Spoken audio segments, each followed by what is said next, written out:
at AM 1330 WYPC. Prepare to take on, guess what? The Waverly Tigers. That was not on the schedule originally, and so there's a story behind that, and we'll tell it. But the bottom line is 15 wins in a row, and coming off a Frontier Conference Championship deciding victory over Miami Trace back on Monday, 5-2. Supposed to have played several games since then, have not played them, and now we have a different opponent than what was on the schedule for today's game. Dan, tell us what's going on. Well, what's not going on. I know what's not going on. It's not the Marietta Tigers, it's the Waverly Tigers tonight, which does make a little bit of, they would be playing the Ironmen back here again on Wednesday, so they probably don't want to play each other that close in as far as games goes. Waverly, a good team to pick up. This is a very solid seeded team in our sectional draw. They're not going to play the Ironmen for a little while unless we get in a district championship with them. But Waverly was the number 7 seed in the sectional, where the Ironmen were the number 4 seed. Very good team, and as you said, that 15-7 record, pretty gaudy record, and we know Waverly always full of athletes, so should be a real fun matchup. Finally, it's been a tough week or so of baseball for any spring sports because of rain, but finally we got a very pretty evening right now. The field looks great. The grass has to be a little thick. It's been rained on quite a bit. But I'll tell you, Coach McGraw and all his people have got the field looking great. And we got a fun matchup here going on tonight. Right. This will not be, by the way, the last regular season game. I think I said that in error. Jackson's still looking to get in that at my way back to Monday. Anyway, the Army yesterday, that game was canceled due to some situation on the Greenup County side because of some other things going on at Miami Trace, and they did not want to play on Saturday, so thus that makeup game pushed all the way back to Monday. Well, the nice thing is at home again to play the winner of Marietta and River Valley. Well, we're ready to go in this one, and Ramey Wyatt, the senior right-hander, on the mound for the Ironmen, and the first pitch is called outside ball 1. Creed Smith, the center fielder, leads off for the Tigers.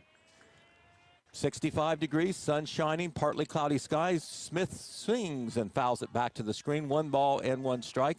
The defensive alignment for the Ironmen, Noah Ernst, the junior catcher, is behind the plate. You've got Gavin Jones at first, Boston Campbell at second, Ryan Simets at shortstop, and Easton McGraw over at third. Here is your 1-1 pitch, and that is inside for ball 2. In the outfield, from left to right, Bodie Wolford in left instead of right. Cade Wolford in his usual spot out there in center, and getting the start in right field is senior A.J. Graham. 2-1 pitch from Ramey. Swing and a miss right in there. 2 balls and 2 strikes. Waverly comes in 15-7, 4-5 in that tough SOC Division II. They still have a game to complete against the Lucasville Valley Indians. That pitch is a ground ball up the middle. Simons gets over in front of the base, cuts it off, and throws over their sidearm to get the out. Good movement there by Simons to get the out. Picking that up, moving to his right, and makes it look fairly easily. Here is L.T. Jordan, the shortstop. He bats on the left-hand side. Curveball over the outside corner, I believe, for strike 1. Yes, it was called a strike. Wyatt kicks and fires the 0-1 pitch. Swing and a miss, took something off of it, had Jordan out in front on that one, and Wyatt jumps ahead on the count, no balls and 2 strikes. Ramey, a senior, done so much for this baseball team to play so many different places, along with being one of their top pitchers. He can play third base, first base. I think he could probably play any outfield position you wanted. He's hit the ball solid. Fastball was high and outside on the 0-2 count. Here's the 1-2 pitch now. Just off the outside. For some time, it clinched the championship over on the Miami Trace field. And there is a line drive down the line. It's fair. Oh, they call it fair. I think it hit the line. Jordan is going to hustle in and come in with a stand-up double. I was going to say about 6 inches inside the line. Bodie Wolford normally plays right. Got over there quickly to pick it up, but no way to stop Jordan from getting into second base with a stand-up double. Here is Jace Hurd, the second baseman. As Waverly here with 1 out has put a runner in scoring position with a 1-out double. Brothers. Wyatt looks back at the runner at second. Here's the pitch. Curveball just off the plate for ball 1. 1 ball and no strikes.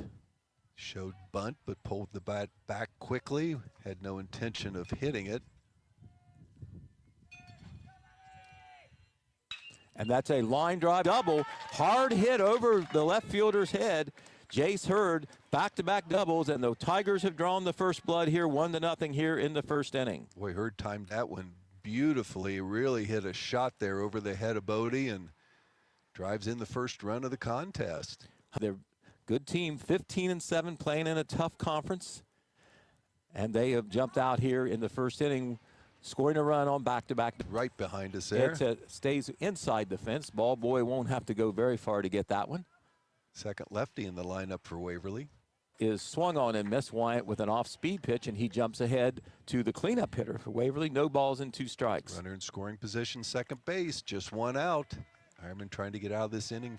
But slams it by the third base coach and head coach for Waverly, Tracy Noble, down there. So Wyatt will throw the 0-2 pitch again to Hunter Houck. And that is fouled out of play. Gave him a fastball that time and hit it out of play to the left side. So far, Pete, advantage visitors. The visiting stands have sunlight. The home stands a little bit in the shade, and you're just right. It's just chilly enough. It's a factor. Hard grounder at Campbell. He's got it. Throws over to first. 2 outs, and Hurd, of course, goes. But it is a second out to get out of this with just 1 run. Nichols is the designated hitter. He is in the slot occupied by the pitcher for Waverly, Tyler Malone. That pitch is called strike. Over the knees, it looks like. Job blocking that. Remember, there's a runner on third. 1 ball and 1 strike. It's been kind of breezy yesterday and today. Right now, not much wind. Flag barely moving out there in center field. 1-1 pitch. Off the plate just a little. 2 balls and 1 strike.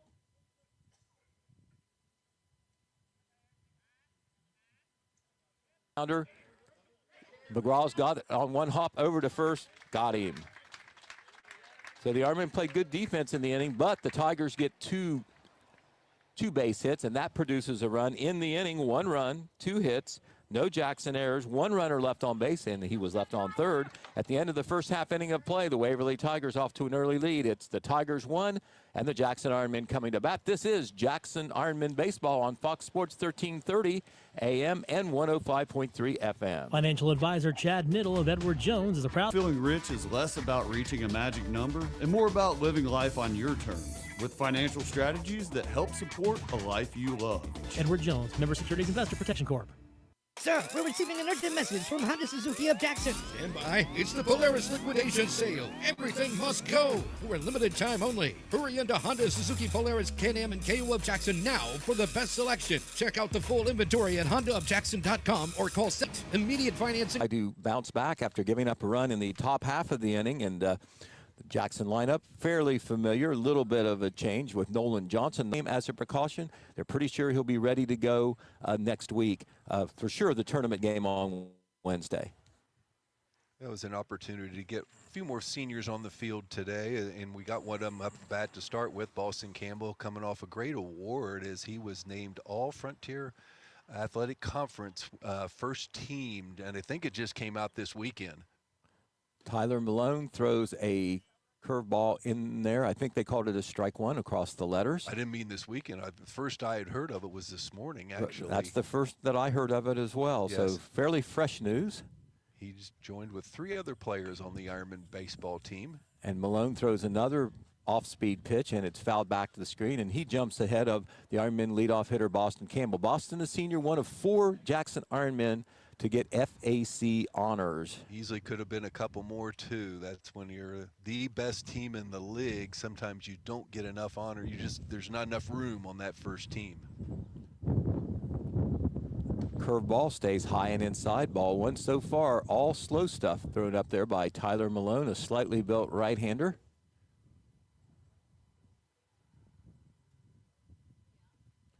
Takes a long look into the pitcher the catcher who sets up on the outside corner. Here's your 1-2 pitch. And that is hit in the air into the outfield. Right fielder comes in. Second baseman He's goes back. struggling with and the it sun. falls in there for a base hit. I tell you what, boy, that just really know how tough that is. He just lost it. The second baseman went back, but I think he kind of had a little conceded too to the far right go. fielder. It was hitting a tough spot, and the right fielder's the only one really had a play on it. And right at the last minute, a few feet from it, he puts his hands up in the air. He couldn't see it. It falls. It's a single for Boston. Yeah, if you haven't listened to very many broadcasts or gone to games here, it is a notorious sun field in right field, and we just saw evidence of that. First pitch to Ryan Siments, the shortstop, the sophomore shortstop, is high for ball one. So Campbell on with a leadoff bloop single. Pitch to Simets is outside and high for ball two. Third baseman playing it a little bit tight just in case Ryan would consider bunting, but showed no sign so far. Hasn't shown that yet. Malone looks over his shoulder at Campbell. Here's your 2-0 pitch. Campbell's running. There's a line drive into center field, and center fielder's got it. They're going to throw back to first base, and is they're going to get him? They say he's safe over there. And was safe, and the Waverly coach, Tracy Noble's going to go out and have a word with the umpire out there. Yes, he is, but he got the safe call. That's good hustle by Boston because he was down not far from second base on that line drive hit by Ryan Simets. Good throw by the center fielder. It does pull the first baseman off just far enough to let it be a bang-bang play. It was close. Boston dives in there. And I'm sure had to go ahead to swing if he wanted to, and he hit it hard, he hit a but right at the beautiful center shot. fielder. Yep. And Boston had a long way to go. And now they're saying that Campbell was out there. It looks like the umpires must have consulted on that. And they're calling Boston Campbell out now. And Dan, from my vantage point, I thought he was out. I'll have to admit it. I'll have to admit it. And that's pretty good umpiring right there. The home plate umpire maybe had a little better angle because the infield umpire was clear over right behind home plate when he had to see that play. So good umpiring, and obviously one of them felt they saw it properly. And there's a hard grounder to the third baseman. Third baseman's got it across the diamond, got him. So Gavin Jones swings on the first pitch and is out, and the Ironmen go down with no runs, one hit, no Waverly errors, nobody left on base. At the end of one inning of play, it's the Waverly Tigers 1, the Jackson Ironmen 0. You're listening to Jackson Ironmen Baseball on Fox Sports 1330 AM and 105.3 FM. Southeast Appalachian Regional Community Health of Ohio is proud to present The Search Project. The Search Project through the Jackson County Health Department is a program designed to decrease the negative impacts of COVID-19 and other public health issues and promote healthy behaviors through the deployment of community health work. The project is funded by CDC and serves 11 counties in southeastern Ohio. For more information, contact the Jackson County Health Department at 740-935-6322. Osborne Equipment Service. Is Ralph there? You sure you've got the right number? Is he there? Well, what's he look like? He's got white hair and spots. Is Ralph your dog? He's a Dalmatian. Why would he be here at Osborne Equipment Service? You always say you have something for everyone. We do, with service for trucks, trailers, buses, and RVs, and we're family owned and operated. Maybe you should look in your backyard for Ralph. I'll just call his cell phone. Your diesel specialist since 1979. Osborne Equipment Service in Jackson, Ohio. Call 800-937-3501. Second inning, and for Waverly, it'll be the 6, 7, and 8 hitters. That means that Quentin Hurd, the first baseman, will lead it off in the first inning. If you just joined us, Waverly had 2 doubles, and that produced a run. Jackson had a hit, a bloop single, but that runner was erased on a double play when a line drive to center field was caught, and the runner, who was Boston Campbell running on the play, was doubled off at first base on a close play. That was where he was initially called safe, and then after a review, I guess not a video review, but a review with maybe the home plate umpire, that call was changed, and so it became a double play. Quentin Hurd is up here against Ramey Wine here in the second inning.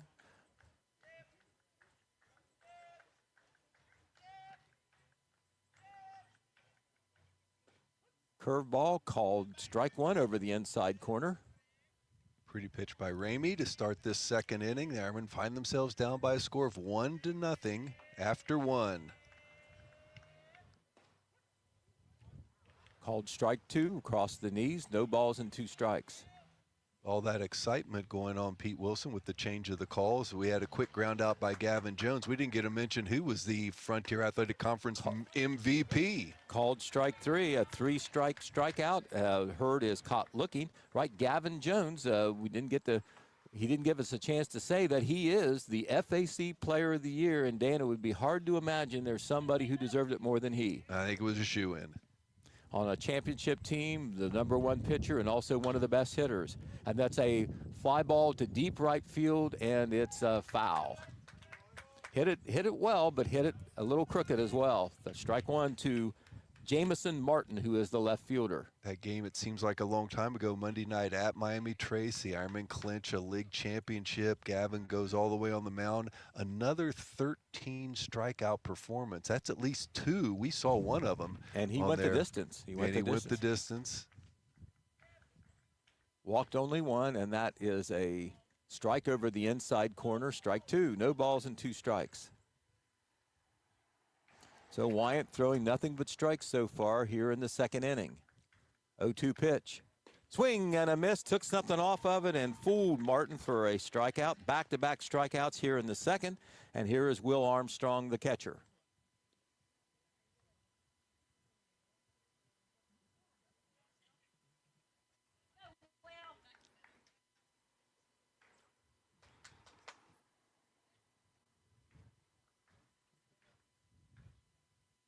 Low and away, ball 1 to Armstrong. Listening audience, it's a pretty night out tonight. A little bit cloudy, but the sun has already been a factor in one fly ball, and it's only the top of the second inning. Come out here to Sparky Howler Field. Watch these Ironmen. 19-4 on the season, 13 straight wins, league champions.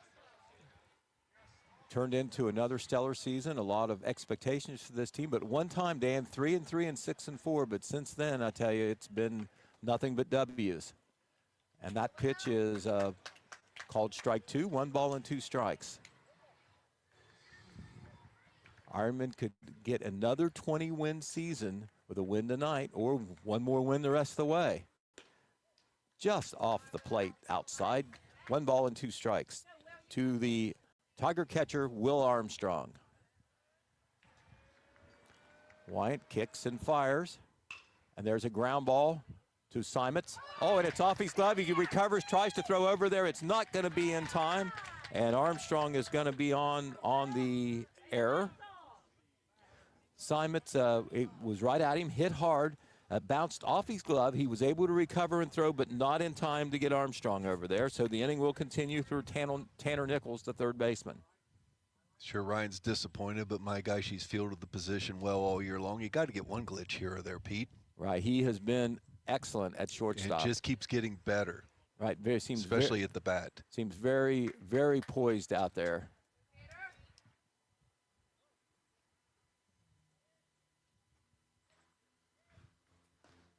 Pitch to Nichols is down low, ball 1, 1 ball and no strikes.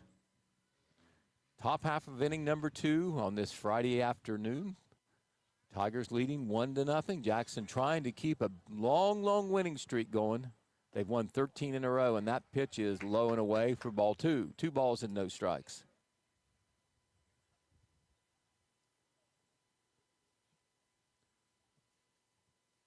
Armstrong getting a nice lead over there at second.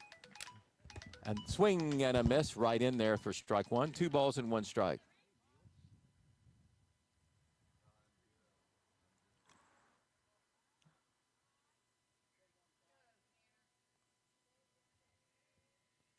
Wyatt looks. There's the pitch. Did he go? I guess he didn't. 3 balls and 1 strike. Pitch was outside. Nichols started to swing, but was able to hold up. 3 balls and 1 strike.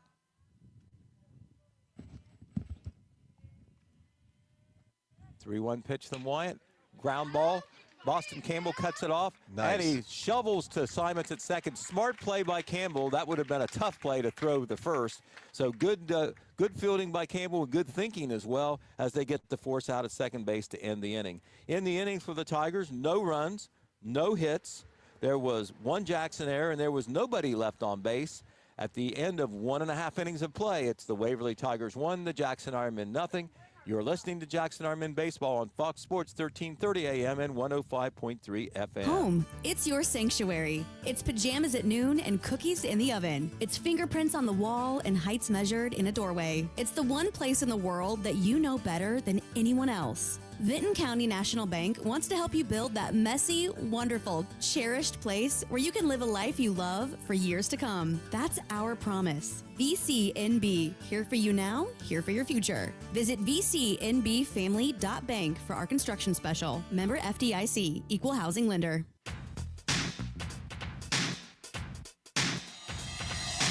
Start and end your day with McDonald's of Jackson, Wellston, Oak Hill, or MacArthur. Start your day off with a McGriddle. For lunch, how about a Big Mac or quarter pounder with cheese? And dinner, enjoy some McNuggets or maybe a great shake and fries. Whether it's breakfast, lunch, or dinner, you're always cooking up something great from your Jackson, Wellston, Oak Hill, or MacArthur McDonald's. And I'm loving it. And you will too. Half of the second inning, and for the Ironmen, it will be the 4, 5, 6 hitters. That means it'll be Noah Ernst, the catcher, Xander Irvin, the designated hitter, and then Ramey Wyatt, the pitcher. Second year in a row, Noah Ernst has been named All-League. All right, and we know that he can hit, but we also know that his catching ability, his defensive ability certainly scores high points. As we have said, we've not seen all the games. We've seen every one of them here at home, and nobody has been as solid behind the plate in the fielding of the catcher position than Noah Ernst. Tyler Malone, in his second inning of work, throws a little curveball, and Ernst couldn't hold it back and swings and misses for strike one. Little lollipop curve that was probably a little bit outside. His pitch looks tempting, Pete, because there's not that much speed on it, but he changes speeds nicely, and I can see where he can be very effective if he's hitting with that curveball. Right, you need to time him up a little bit, but it is mostly off-speed stuff is what we've seen from Malone. That pitch was outside, so it's 1 ball and 1 strike. And Ernst calls timeout, steps out, steps back in.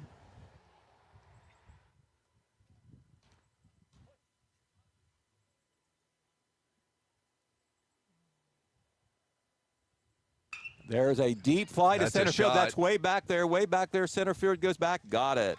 That was hit very hard, but the center fielder was shading a little bit towards left field. He saw it coming off the bat and was able to backpedal and make the play. But hit on a rope. And playing deep. Here is Xander Irvin, the designated hitter.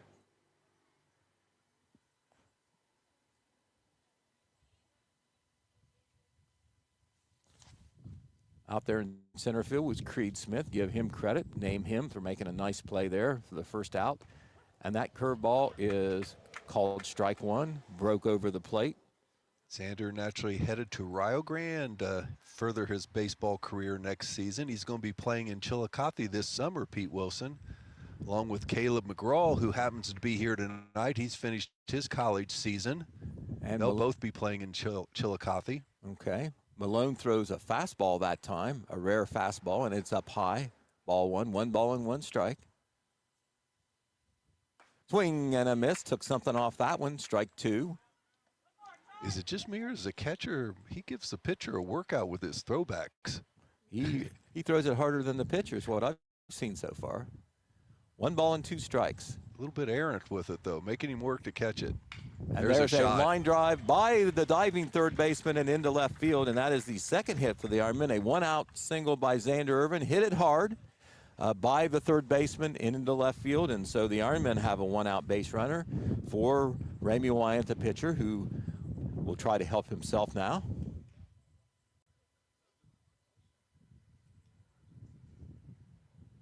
Third baseman is in on the grass. That is Tanner Nichols, maybe expecting a bunt from Ramey. The Ironmen need a run. I was going to say, I don't think he'll see one, though. Ramey's swinging full. He's right at it. Right, just got a piece of it and fouls it just off the plate for strike 1.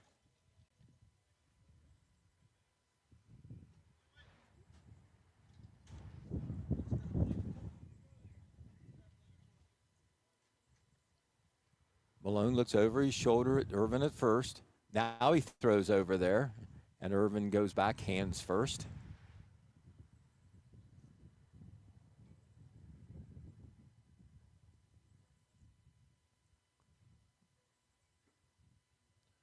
0-1 pitch on the way.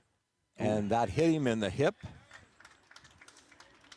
And that's what happens when a curveball doesn't curve. Xander goes down to second. Irvin. Ramey Wyatt now on first. We talk about Ramey being such a solid all-round player for the Ironmen. I'll guarantee you, Pete, we've seen him be hit 3 or 4 times. He turns his shoulders, but he doesn't get out of the way of one. He'll take one for the team there. Gets the Ironmen with 2 men on now. We'll have a pinch runner in for Ramey, and that will be Leighton Camp. Gets an opportunity. Well, that makes sense. Save Camp may be faster on top of that. Plus, I don't know that for you sure. got your but pitcher out there. Yeah, you don't want your pitcher losing any steam out running the bases. Here's Cade Wooford, the center fielder, batting in the 7th hole in the lineup. Ironmen have 2 on now as they try to maybe tie the game and get ahead. That curveball stays high, ball 1, 1 ball and no strikes.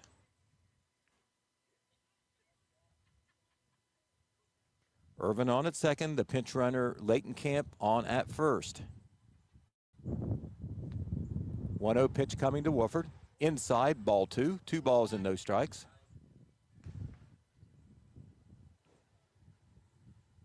Mixes that fastball in there just enough to keep the hitters honest. And a little bit of wind kicking up. Looks like it. Kind of going from left to right field, isn't it? It is. And blowing pretty good right now, actually.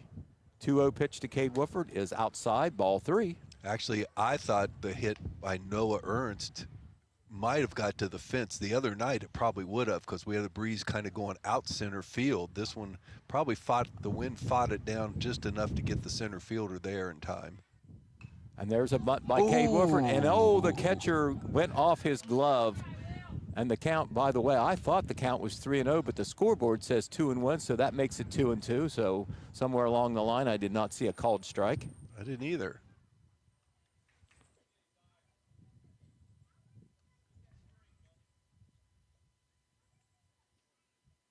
We think the count is 2-2 if the scoreboard's not lying.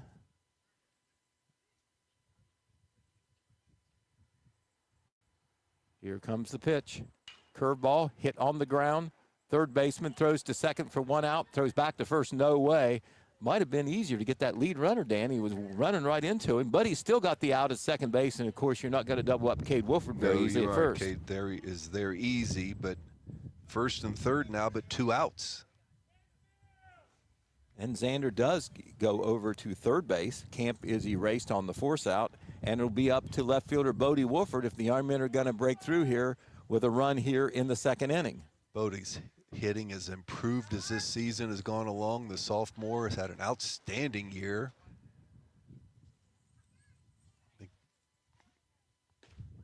Cade likes to look at one pitch, but I wouldn't be surprised to see Cade off and running here. That is called strike 1 on the outside corner. Ironman got him on the corners, 2 out, down 1-0 early here. 2nd inning, bottom of the 2nd.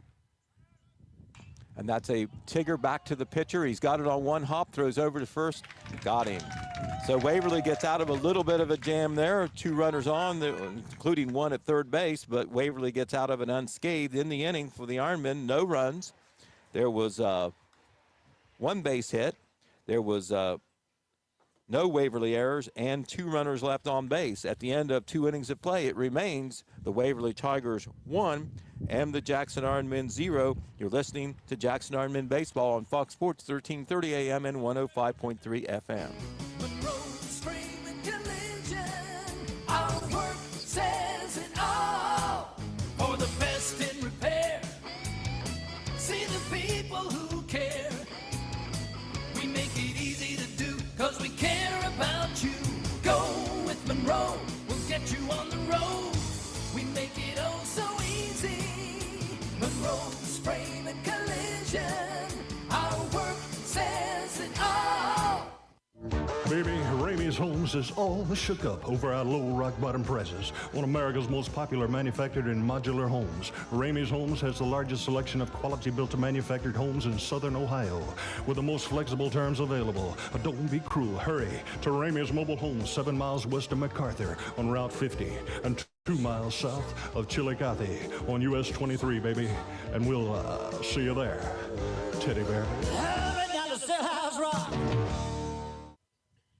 We go to the top half of inning number 3. The Waverly Tigers lead 1-0 here. They scored 1 run in the first, nothing since then for either team. And here in the third, Smith, who grounded out to short, will lead off. It is the top of the order for the Tigers.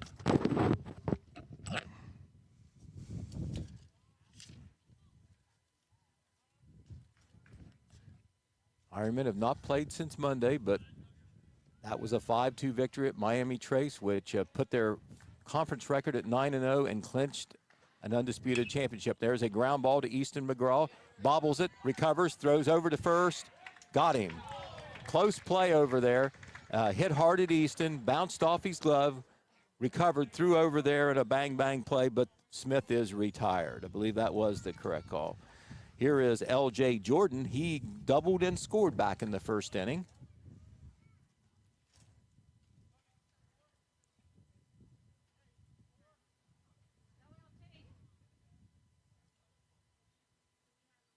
And there is a ground ball between McGraw and Simons into left field as the lefty swinger goes the other way with a ground ball single, and he is 2 for 2, and he becomes the one-out base runner here for the Tigers in the third. And he's interesting, Pete. He's a left-handed hitter both times. Remember, his double was 1 foot inside the left field line, and that one finds the gap between third baseman and shortstop, so he hits it the other way. Right, and I tell you, that's an advantage because if anything, you know, the infield and the outfield, for that matter, might shift over just a little bit for a pull hitter, which is what a lot of hitters do. They hit to their strength. Here is Jace Hurd, the second baseman, and there is a deep fly to left field. Bodie Wolford has it, and that is the second out of the inning. Hurd hit one over Bodie's head back in the first inning, but this is hit a little bit more in the air, and Bodie didn't have to move very far at all to make the catch. Here is Hunter Houck. He grounded out to second back in the first inning. He is the cleanup hitter. He also bats on the left side. 2 men out. L.T. Jordan, who singled, is on at first base. Timeout is called, and Noah Ernst is going to go out and talk very quickly with the pitcher, Ramey Wyatt.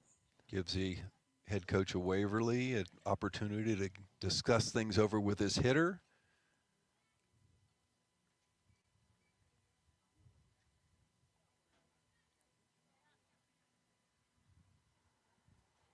Pretty night, little breeze in the air, but a pretty night for baseball here finally this week at Sparky Haller Field. We've been all the way. I think that there is a ground ball foul. The runner there was going on that play, and that maybe prompted Houck to take a swing at it, and he just did get a little bit of contact there and fouled it down the first base line, but foul. Haven't seen many people try to run against the Ironmen, and that's obviously trying to run against Noah Ernst behind the plate. Well, they were ready to do that, or maybe it was just with 2 outs. They figure put the runner in motion. Jordan getting a good lead, and that is popped up. Is there going to be a play? The catcher coming over. Is he going to have a play? Oh. Just in play as far as foul territory, but almost against the fence. Would have been a really tough play for Noah Ernst. Didn't drop the ball or anything, just couldn't quite get there. And, of course, one of the things, Dan, a pop fly, the catcher's got to figure out where the ball is first. Sure. He's got to turn around and throw that mask off. Much harder than you might think. Hunter Houck gets new life, though. 0-2 the count. Runner at first getting a good lead, and he's running. There's Ernst throws down to second, and it's off the glove of the shortstop and in with the stolen base. He had a nice jump there, and he gets the stolen base. Well, no, there's an out call.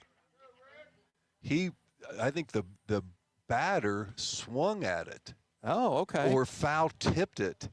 So it was immediately an out. It must have been, I'll bet it was a foul tip because the batter was out and the stolen base did not take place. All right, well, I did not notice that. Whatever the call was, the only other possible call would be maybe catcher interference. Yeah. Now the head coach is talking things over with the umpire, but they immediately had him going out, and the batter was pretty convinced of it.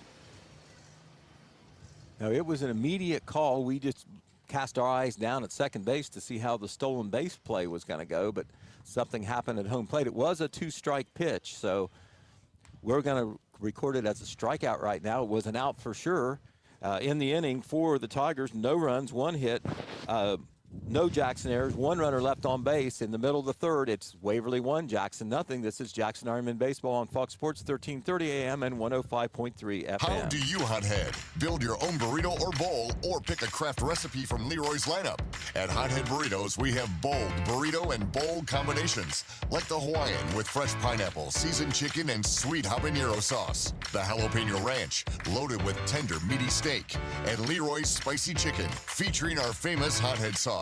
Burrito or bowl, our craft menu features even more of what you love. More choices, more flavor. It's all yours at Hothead Burritos.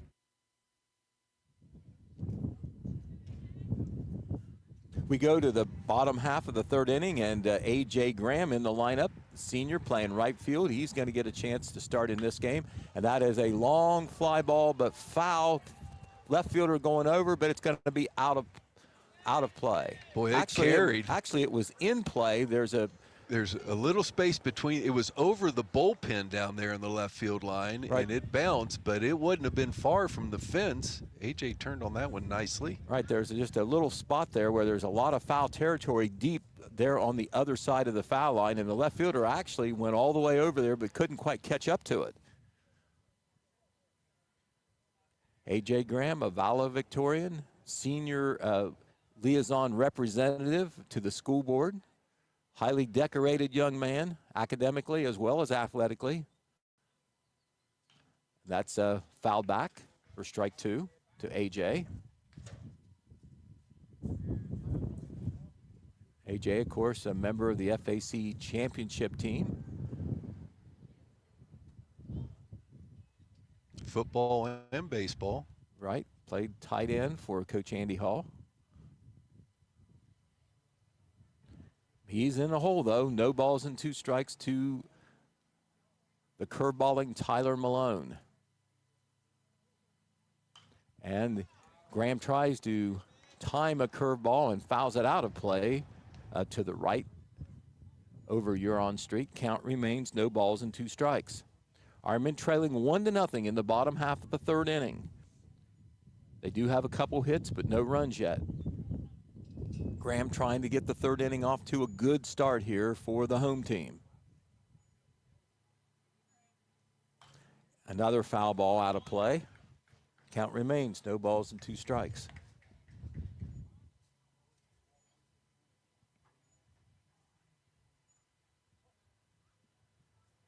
Oh, 0-2 pitch again. Curveball is hit up in the air. Right fielder is trying to shield his eyes. Second baseman goes way back there. Well back into right field to make the play and does a good job there. It looked like the right fielder was having trouble seeing the ball again, Dan. Well, the second baseman, it didn't go quite as deep as the other one there, so the second baseman was able to make that play. 1 out.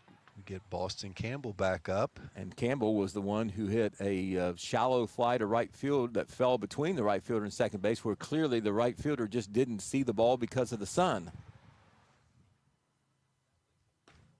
Called strike, curveball over the outside corner.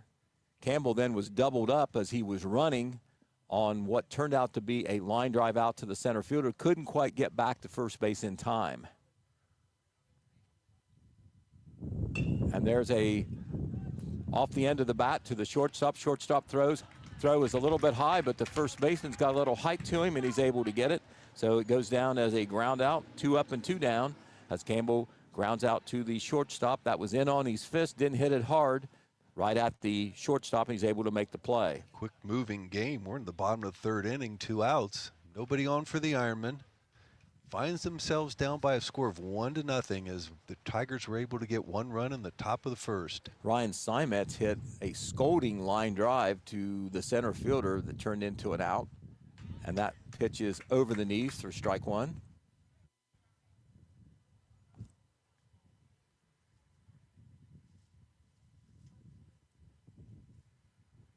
Curveball stays low and away for ball 1. 1 ball and 1 strike.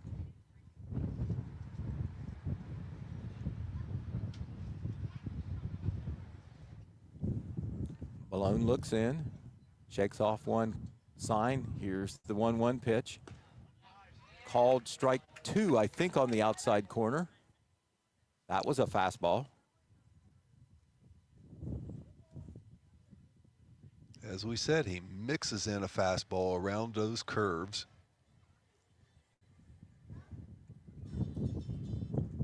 Curveballs and off-speed pitches. And there's a little, ooh, that's going to be a hit. Little grounder. First pitcher's got it, but they're not going to get Simets. He beats it out easily. That was what we call a swinging bunt. Swinging bunt single. Absolutely, and the grass, as we said, a little bit thick here with all the rain we've had, and Ryan's speed, there was no chance on that one. Right, Simets put it in the right place. The pitcher was completing his windup, so, you know, he was slow getting off the mound. The third baseman was back a little bit, and the grass not that short, Dan, but boy, I tell you, it's thick and it dies in there. Now take advantage here, Pete. You got the Frontier Athletic Conference Player of the Year up. We kind of shortchanged his first at bat. It came and went too quickly. A big shout out to Gavin Jones. Quick throw over to first to make sure Simons stays close. Let's see what Simons might try to do with 2 outs. See if he tries to get 90 feet closer with Gavin Jones up. And another quick throw over there. Quick throw. He throws it over there quicker than he does to home plate. Gavin grounded out the third his first time. 2 outs. They wouldn't mind a stolen base here if they think they can get one. That is a fastball, stays high.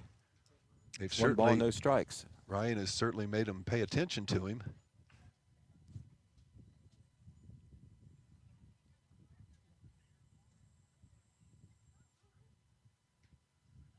Curveball. Jones taken all the way. Looked good. 1 ball and 1 strike. Really a slow curve there.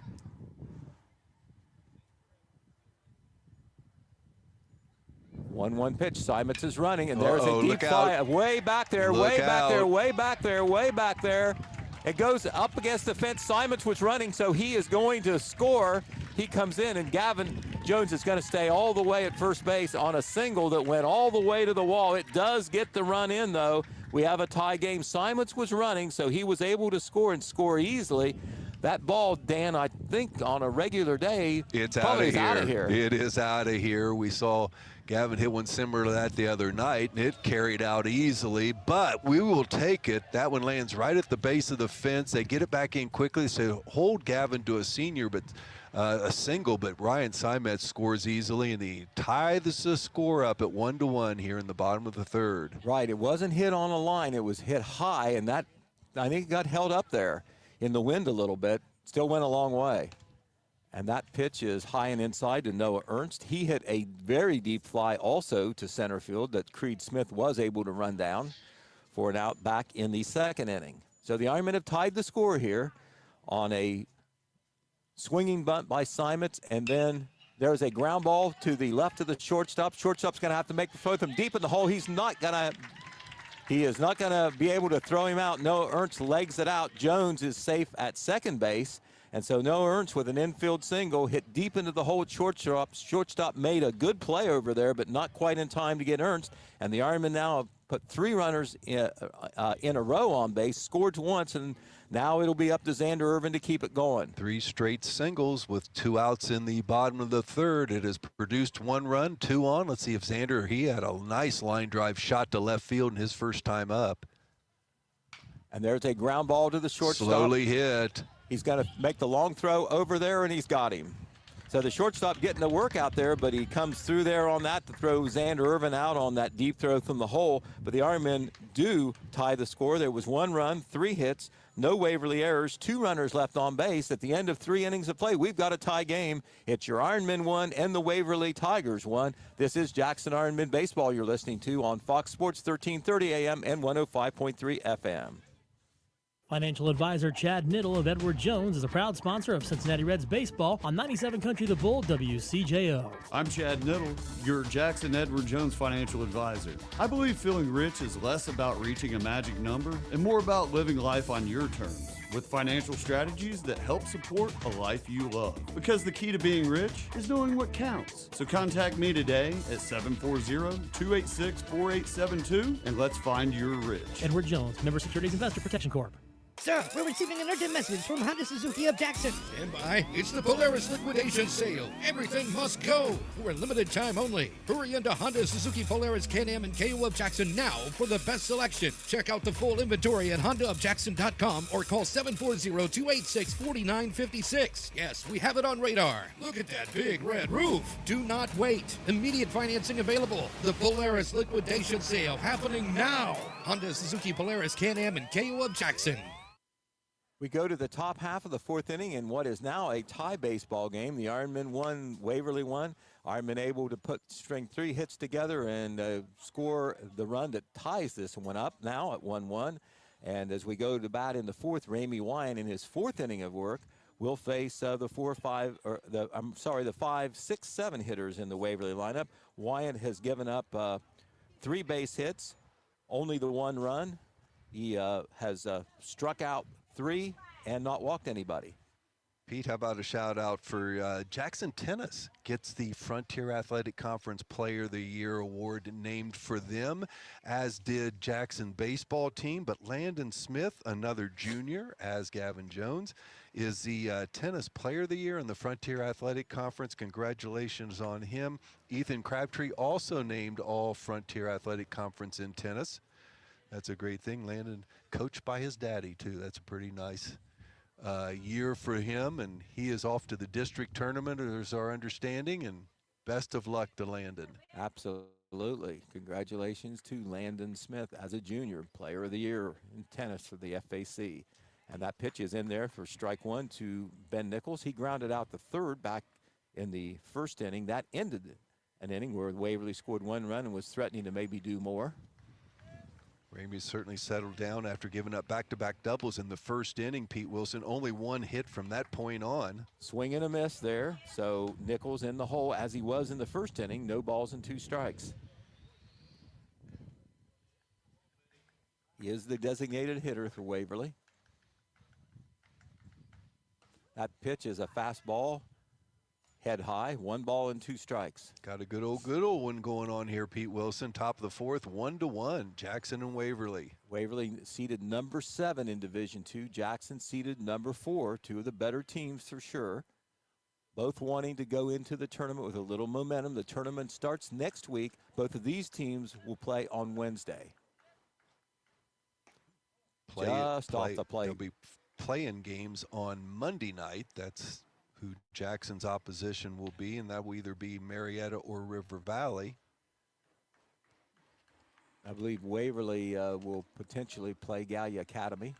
I can tell you. And that pitch is a deep fly to center field. Center fielder Cade Wooford going over. Pretty got play. It.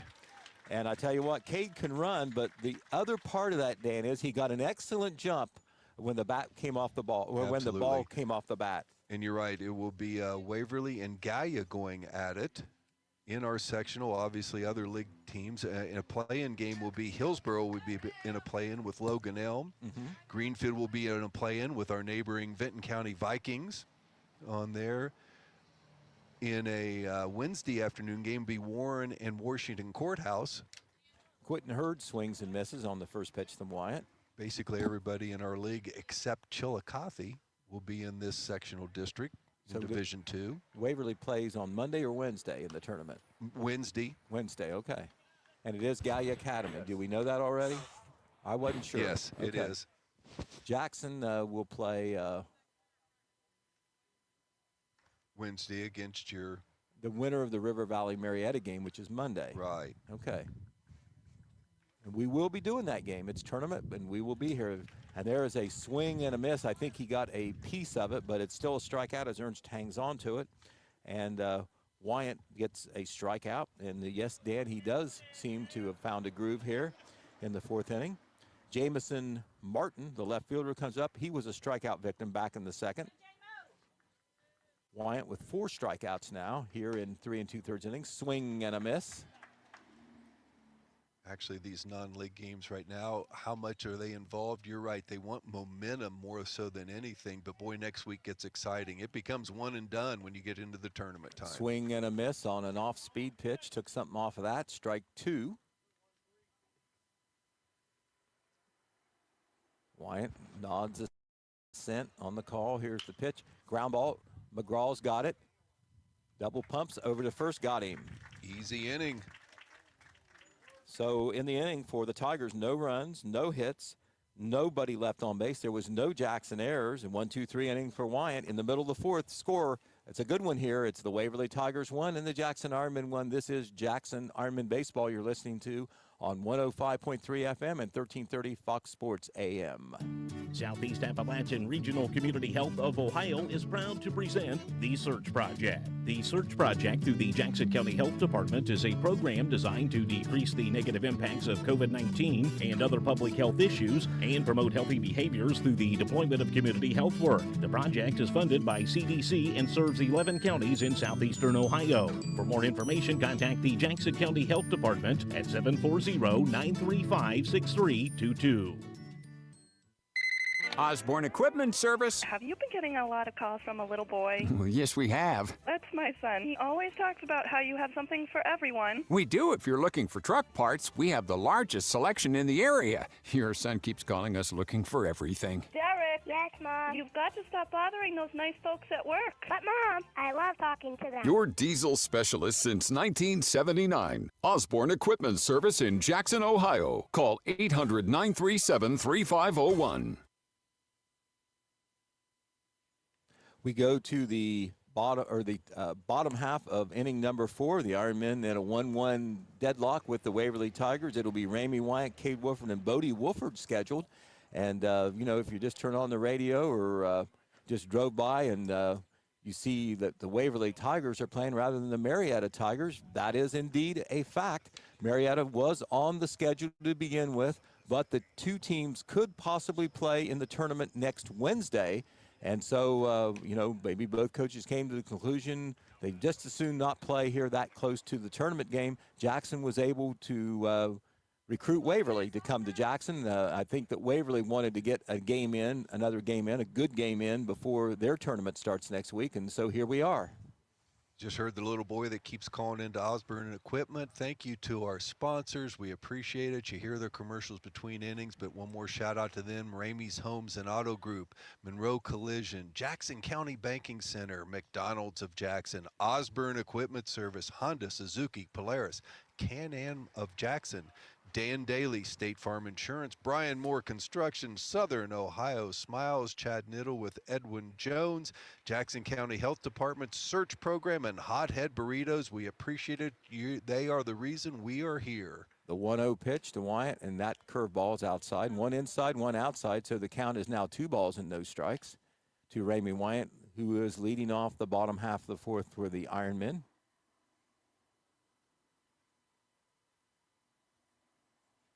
Jackson has not played since Monday, had several games scheduled. As a matter of fact, could have played both Tuesday, Wednesday, and Thursday, but it just didn't work out for different reasons, weather being one of them. All of them were going to be here at home. We were hoping to have 3 straight broadcast nights, Pete. That pitch is a fastball outside for ball 3. 3 balls and no strikes. We're still basically going to get 3 because we're here tonight. We're here Monday night as Miami Trace comes to town, and we'll be here for tournament baseball on Wednesday. That pitch is out over the outside corner for strike 1. 3 balls and 1 strike. That will actually be a sectional championship because the Ironmen get the bye into the sectional championship game. 3-1 pitch stays. Oh, they call strike 2 there. Ouch. Curveball just caught the corner. 3 balls and 2 strikes. I was handed a note by a Waverly fan that their pitcher, Tyler Malone, who's done a solid job, he has the nickname, Pete, the GOAT. The GOAT. He is nicknamed the GOAT.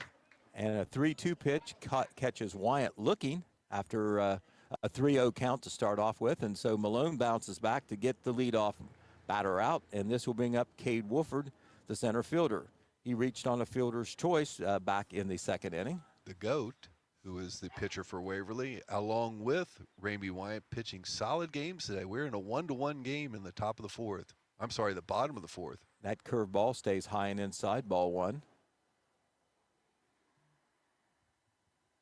All singles so far for the Ironmen. There's 5 of them.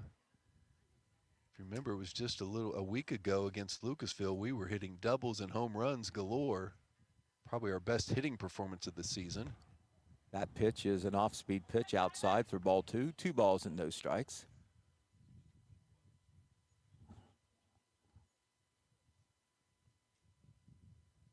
Malone kicks and fires the 2-0 pitch. Fastball down the heart of the plate for strike 1. 2 balls and 1 strike. Third baseman in on the grass against the speedy Wolford. And there's a line drive between the shortstop and third baseman, hit on a rope. And Cade Wolford has a 1-out single. That is the 6th hit for the Ironmen. So far all singles, but boy, Cade on first base, nobody on second. So what are you thinking? Opportunity here to possibly get the running game going. His brother Bodie at the plate. Well, we don't know about Will Armstrong's arm too much, but I think we might be about ready to find out. He is the Waverly catcher. Wolford with a good lead over there. Pitch is over the inside corner for strike 1 to Bodie Wolford. Bodie had a swinging bunt that the pitcher was able to throw him out on. Cade is running on a curveball, and they throw down there, but they didn't have a chance at all. Cade had it stolen really on the pitcher, and of course you can run anyway, and Armstrong goes ahead and throws, but it was perfunctory. And so Cade is on at second with the Ironmen's first steal of the night. Second steal of the night, rather. Now it gets interesting. Do you try to steal third? Well, that's what Ellie De La Cruz would do. Well, similar speed. Oh, that could be a tough one. Third baseman's got it, throws over the diamond. Now Cade is going to try to get the third, and he's safe. Safe at third base. First baseman threw over there to try to get Cade, but he is safe as he tried to go to third on the throw to the diamond. Bodie is thrown out 5-3 for the second out, but Cade now over at third with 2 outs, and this will bring up A.J. Graham with a situation, or a possibility of where if he can get the run in, the Ironmen would take the lead. Tanner Nichols, pretty good play at third base because he looked Cade back before he made the throw, still got Bodie out at first base, and then Cade used his speed to advance after the throw toward first. They had a play on him, but he slides in time. So man on third, 2 outs. Senior A.J. Graham always gets his bat on the ball. Let's see if he can make something happen here and get the Ironmen the lead. And there is a fly ball into center field. Center fielder settles under it. It's deep, but playable. And Graham, first pitch swinging, flies out to deep center. In the inning for the Ironmen, no runs, 1 base hit, no Waverly errors, 1 runner left on base. After 4 innings of play, the score remains the Jackson Ironmen 1 and the Waverly Tigers 1. You're listening to Jackson Ironmen Baseball on Fox Sports 1330 AM and 105.3 FM. Home. It's your sanctuary. It's pajamas at noon and cookies in the oven. It's fingerprints on the wall and heights measured in a doorway. It's the one place in the world that you know better than anyone else. Jackson County Banking Center wants to help you build that messy, wonderful, cherished place where you can live a life you love for years to come. That's our promise. Jackson County Banking Center, here for you now, here for your future. Visit VCNBFamily.bank for our construction special. Member FDIC, Equal Housing Lender. All right, we go to the top half of the 5th inning in a quickly moving game that is tied 1-1. Waverly with 1 run in the first inning. Jackson knotted it up with 1 run of their own in the third. And other than that, the pitchers have been able to keep the opponent off the scoreboard. And here in the 5th, Ramey Wyatt, who has pitched very well, especially since the first inning, he will face the 8, 9, and 1 hitters for the Tigers. Well, the Ironmen are going to make a change, Pete. It's going to be Tucker Williams on the mound for Jackson. We'll move Ramey over to third base. So Tucker is going to get an opportunity here. Didn't even notice that. I'm sure that was the plan. An outstanding effort by Ramey Wyatt. gives up 2 doubles in his first 3 at batters, and then from that point on was nearly perfect. Tucker, along with Ramey, has gotten quite a few starts this year behind Gavin, who is clearly the Ironman's #1 hurler.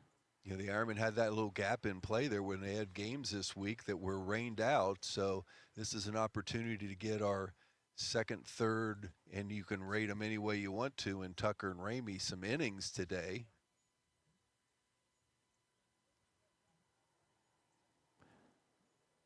That would save some pitches and some wear and tear on Wine if somehow he would be needed next week. Remember, we've got 2 games. We've got the game against Miami Trace on Monday, the regular season game that, you know, got postponed a couple times, and then, of course, the tournament game just 2 days later. Oh, dropped a nice curveball in there to start off Will Armstrong, strike 1. It says you try to get all league games in for sure. You have to really for even though they've already given out awards and everything for all league. But there is a bouncer to the first baseman, and he's going to throw over to Williams. Got him at first base. Close play over there.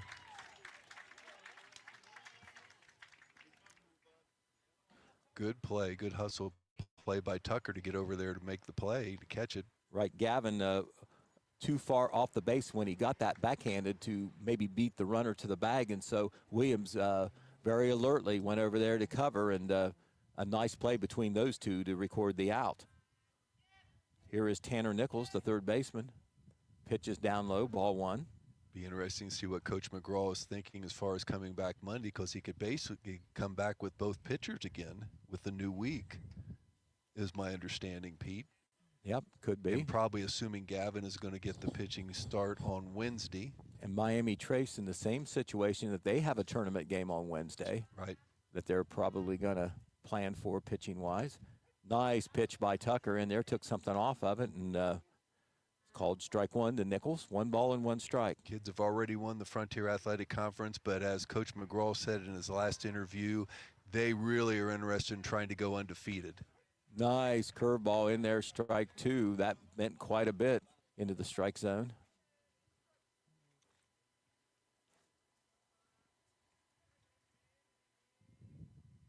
One-two pitch coming from Tucker Williams. Swing and a miss. And Tucker records a strikeout. 2 up and 2 down. We go back to the top of the order, and Creed Smith, he's put the bat on the ball twice, but grounded out twice.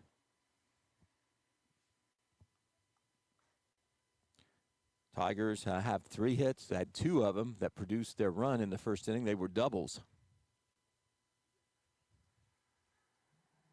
1-1 ball game, top half of inning number 5. Squares as if to bunt, doesn't, and it cost him strike 1 anyway. And Ramey Wyatt's in on the grass as it is. Yeah, he's moved up a little bit now. Here's your 0-1 pitch to Tucker.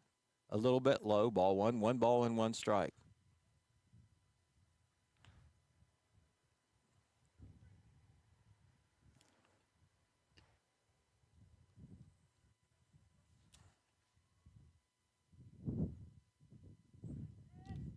One pitch. Down low and away, ball 2. 2 balls and 1 strike.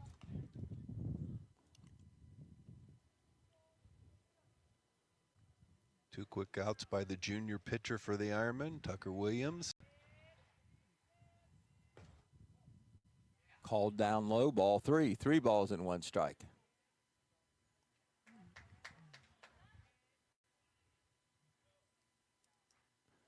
Williams gets the sign, rocks and throws.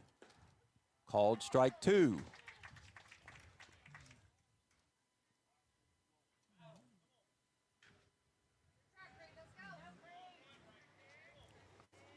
Full count pitch coming to Williams. Nobody on, 2 out. There's the pitch.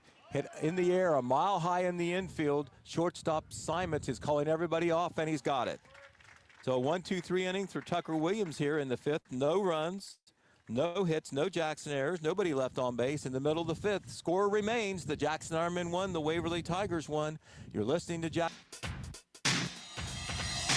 Start and end your day with McDonald's of Jackson, Wellston, Oak Hill, or MacArthur. Start your day off with a McGriddle. For lunch, how about a Big Mac or Quarter Pounder with cheese? And dinner, enjoy some McNuggets or maybe a great shake and fries. Whether it's breakfast, lunch, or dinner, you're always cooking up something great from your Jackson, Wellston, Oak Hill, or MacArthur McDonald's. And I'm loving it. And you will too. And here's the Mona Lisa, painted between 1500 and 1503 by Leonardo da Vinci. This is quite possibly the most recognized painting in the world. Whatever you do, Cliff, stay away from that painting. Don't worry about it. I have everything under control.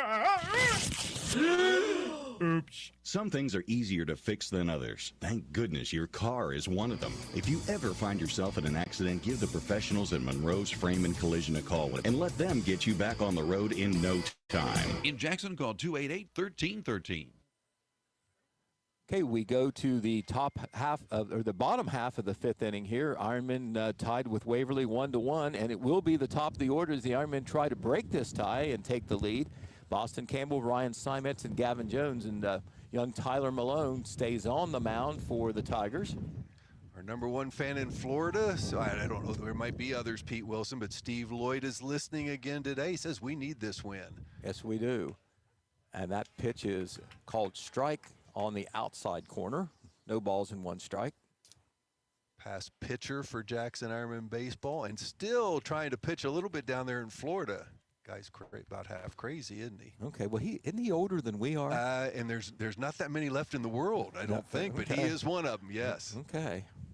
I think he's into his 7th decade. He acts younger. All right. Oh, and what a great guy, Steve Lloyd. Still quite an interest in Jackson and Jackson high school sports. That pitch is outside to Boston Campbell. 2 balls and 1 strike.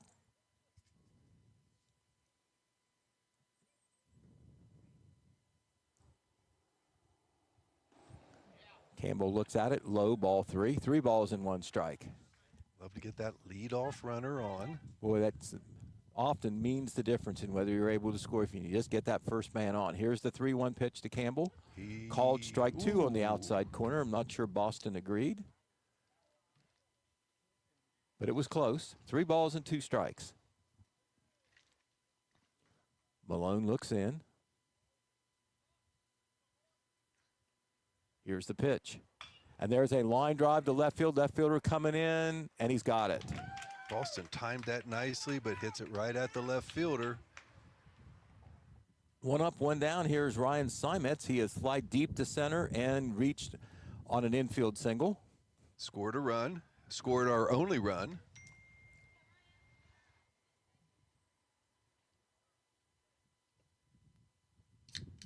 He came around on the single by Gavin Jones that went all the way to the fence. Simons was on first, but scored from all the way from first on a single as he was running on the play. He actually scored easily. And there's a 1 bouncer by the third baseman. Shortstop's got it on the second hop. There's a throw across the diamond. Can't quite get it. And it would have been a close play. Might have been out down there, but we're going to give Ryan Simons the benefit of the doubt. I think he had a beat out, and the throw gets away from the first baseman. Nice job by the catcher doing what you're supposed to do, but he hustles all the way down there and backs that one up, so we keep Ryan at first base. Shortstop had to throw from deep in the hole. Close play over there. The first baseman would have had to come up with the scoop. Couldn't quite do it. And Simons gets an infield single, his 2nd of the game. Here's Gavin Jones, singled to drive in the Ironmen's lone run and grounded out the third. Hit the ball hard both times. Quick throw over to first base to try to keep Ryan's lead down to a minimum. See if the Ironmen are doing anything with Simons here with 1 out. He is the potential go-ahead run. A nice curveball is in there for a strike. No balls and 1 strike. Gavin has a single, but that single landed at the foot of the fence. Hit it really well. Wind kept it probably from being a 2-run homer. Quick throw over to first, and Simons is back. Malone's got a really quick move and can throw hard when he wants to, which makes sense on a play like that. Pitch is up high to Gavin Jones. 1 ball and 1 strike. He has the only RBI for the Ironmen. Ryan Simets on first, has the only run scored. 1-1 contest here, bottom of the 5th.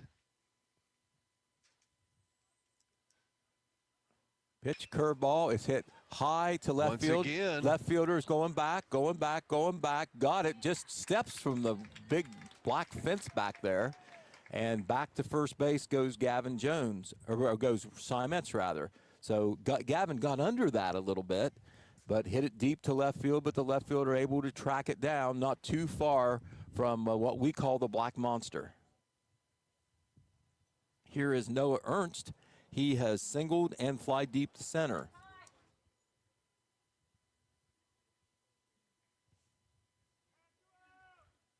Malone has scattered 7 hits, but has only given up the 1 run.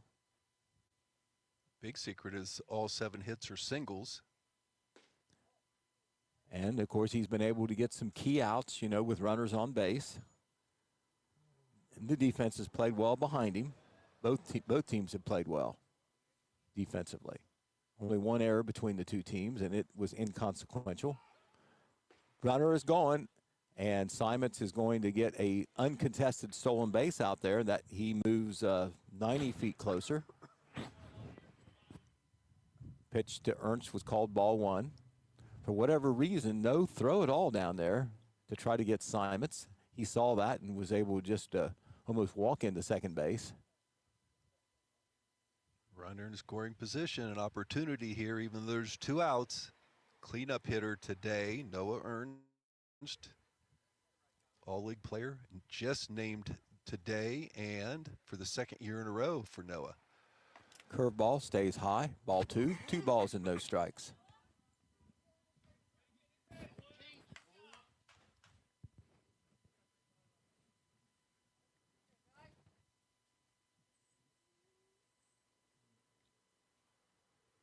Two-0 pitch to Noah Ernst. Fastball called strike over the letters. 2 balls and 1 strike.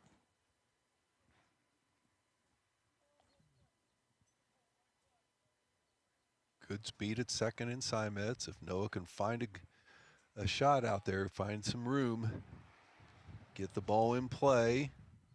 And there's a foul ball out of play to the right side. Pete Wilson, a person parked in the lot there on the other side of Huron Street, there on the right field side. That truck has an opportunity to catch a foul ball that it probably doesn't want to catch. No, absolutely not. A baseball moving at a certain speed can do body damage to a motor vehicle. Here is the 2-2 pitch to Noah Ernst, and that is head high inside, called ball 3. 3 balls and 2 strikes. So a payoff pitch coming to Noah Ernst. Key time here in this game. 1-1. Ironmen to have a runner at second base in Ryan Simons, who would be the potential go-ahead run. There's 2 outs, and the count is 3-2 to the cleanup hitter, Noah Ernst. Pitch. Curveball, line drive. It is. That's going to be split the right fielder and the center fielder. Simons is going to score easily, and Noah Ernst, running hard, is able to get into second with a go-ahead RBI double. The Ironmen take the lead. It's 2-1. 8th hit, but only the first one that goes for extra bases. Congratulations, Noah Ernst gets the Ironmen a lead there. Pretty shot there to right center field. Right, it's just almost perfectly placed between the right fielder and the center fielder.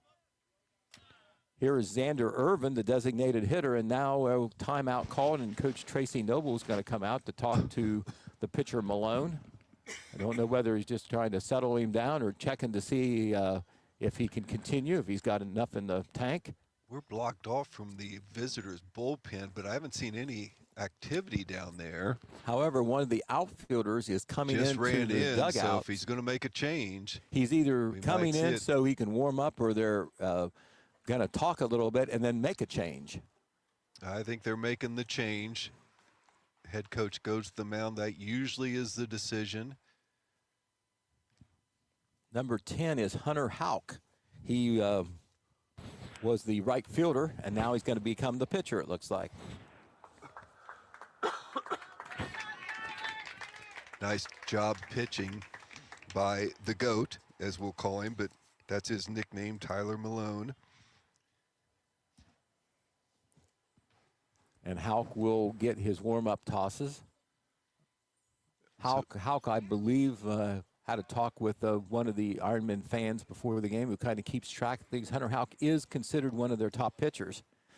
coming in here in a key situation where the Ironmen in a tight game, getting late in the game, have taken a 2-1 lead and got another runner over there at second base. Looks like Hunter Houck is lefty. A left-hander.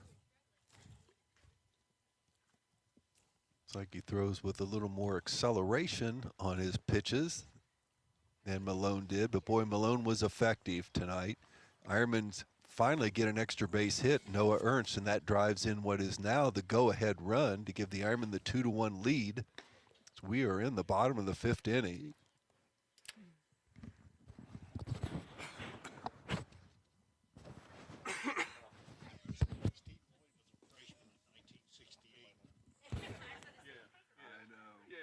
I played a little basketball with that old guy. Yeah, 50-some years ago. 71 grad.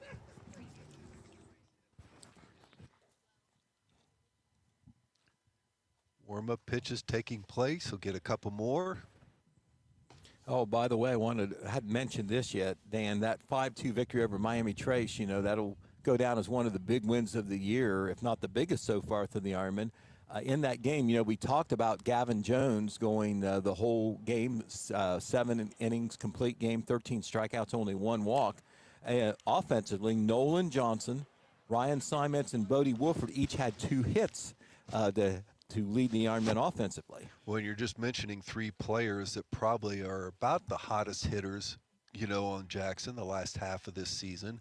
But you're right, Pete Wilson, that is the biggest game within the Frontier Athletic Conference because that was a championship game. Both teams go into that one, you know, first and second place. And if Trace could have got the win, then we'd have had the showdown here at Jackson. But Ironmen take away that bit of drama.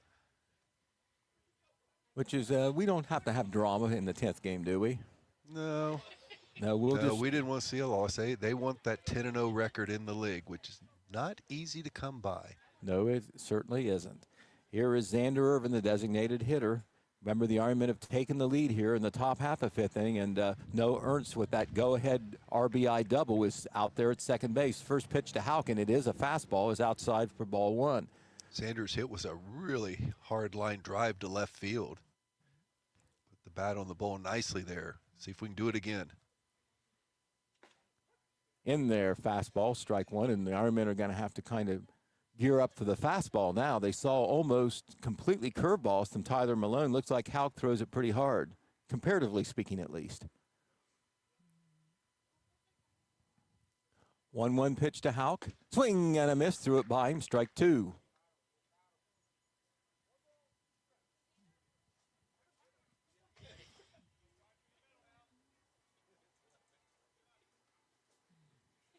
Houck looks in. Looks back at second base. Here's your 1-2 pitch. Outside, ball 2, another fastball. It's been all fastballs so far.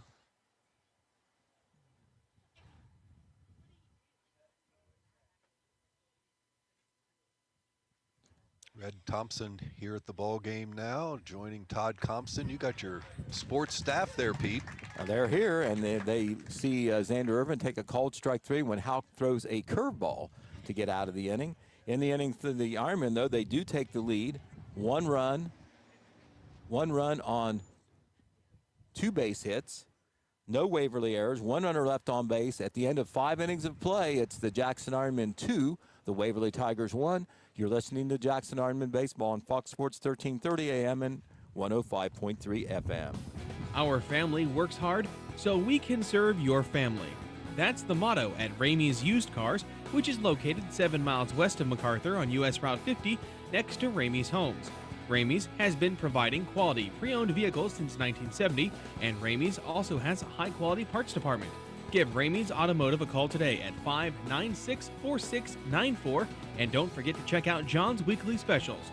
Just look for the signs and the vehicles in the front of the lot. How do you hunt head? Build your own burrito or bowl, or pick a craft recipe from Leroy's lineup. At Hothead Burritos, we have bold burrito and bowl combinations, like the Hawaiian with fresh pineapple, seasoned chicken, and sweet habanero sauce. The Jalapeno Ranch, loaded with tender, meaty steak.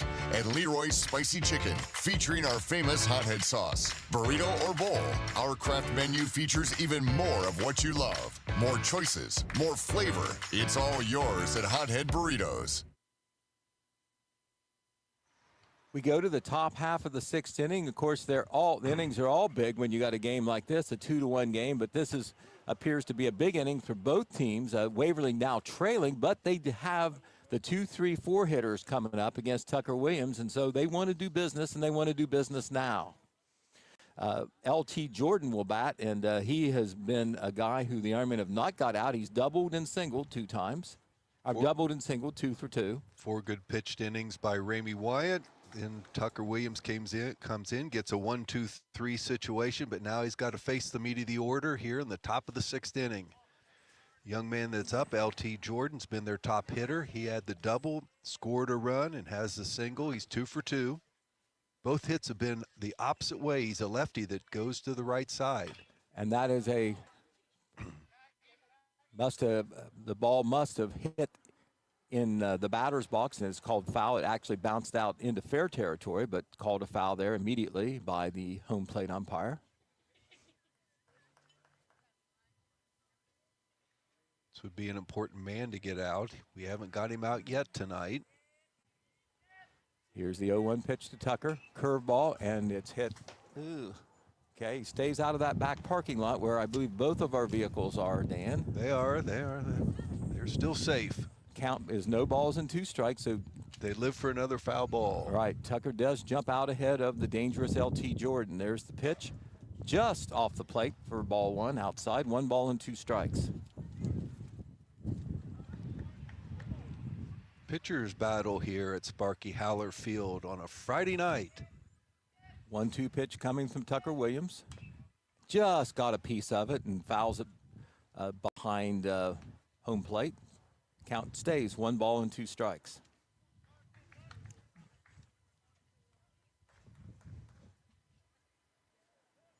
Williams throws up high, ball 2. 2 balls and 2 strikes.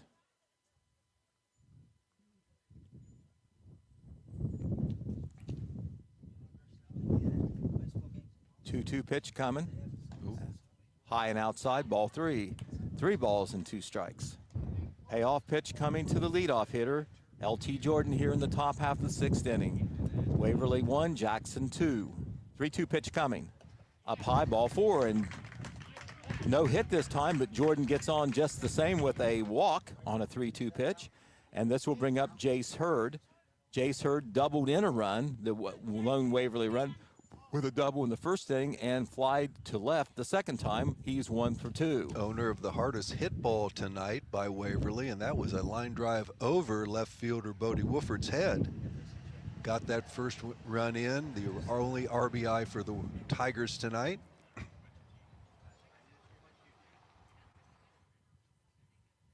And there's a curveball. Hit Ramey Wyatt over to first, got 1 out, back to second. Just safe. Is he just safe at first base? Close play. Nice play by Ramey Wyatt down at third. Got it on the short hop, threw it over to the second baseman Campbell, back to first. Not quite in time to get Jace Hurd. Ironman came close to turning a double play there. That's a hard one when it's a high bouncer to third baseman, but we weren't far from getting that executed. Excuse me. Hunter Houck comes up. He is 0 for 2. He's grounded out to second and struck out. Pitch to Tucker Williams is high and away, ball 1.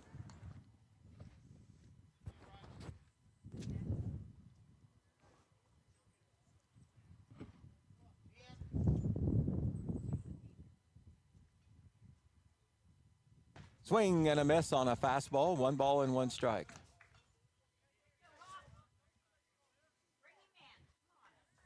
One out, 1 on. 2-1 the Ironmen lead, and trying to keep that lead as Waverly trying to threaten here in the 6th inning. 1-1 pitch to Houck. Ooh, Called good strike 2 on the curveball. outside corner. 1 ball and 2 strikes. Had a nice curveball in there. Houck took it and cost him. 1 ball and 2 strikes to the Waverly cleanup hitter. 1 on, 1 out. Ironmen lead 2-1 in the 6th. 1-2 pitch, outside ball 2, blocked by Ernst. 2 balls and 2 strikes.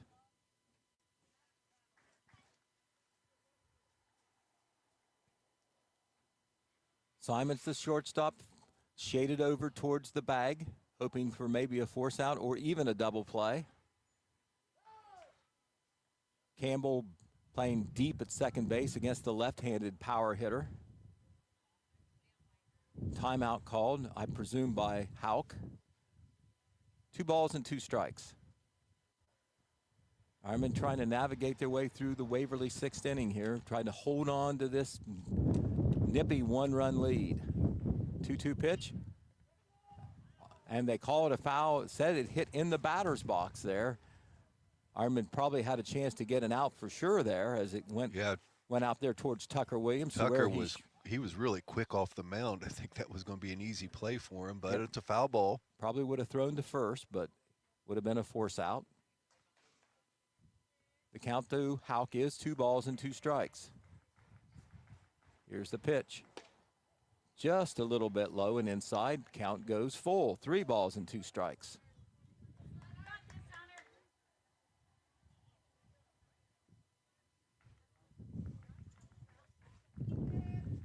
Another big 3-2 pitch coming. Here it is. And that is hit in the air and out of play to the left side. So Hauk spoils the 3-2 pitch from Tucker Williams, and so we'll do it again.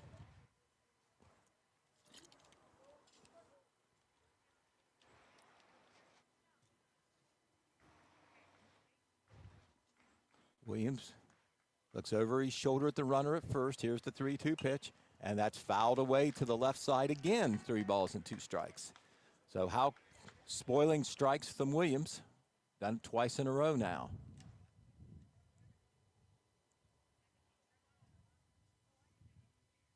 Williams back on the mound, ready to go. Here's the 3-2 pitch. Runner's going, and that's a ball to deep right field. Right fielder's going to go back. He's going to go back, and that is over his head.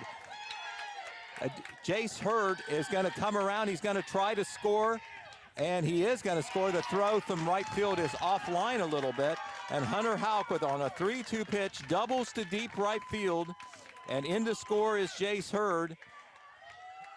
And the score is tied 2-2, and Waverly has the go-ahead run now out at second base. Boy, Waverly only has 4 hits in contest, Pete Wilson, but 3 of them have been doubles, and that one ties the score at 2-2. There's still just 1 out. Back there it was deep right field. Jensen Green, who is, by the way, in right field now, couldn't quite get to it as it was hit over his head a little bit, and timeout is called as pitching coach Morgan Williams is out there having a word with Tucker Williams, who happens to be his son as well as his pitcher. What breeze is out there has been from left to right field, so that one caught a little bit of advantage with the wind. Landed right at the base of the right field fence. So it was first 1-0 Waverly, then it was 1-1, then it was 2-1 Jackson, and now it's 2-2. Here in the 6th. Ben Nichols, the designated hitter, is up. He has grounded to third and flied to center. Waverly now with the potential go-ahead run out there at second base.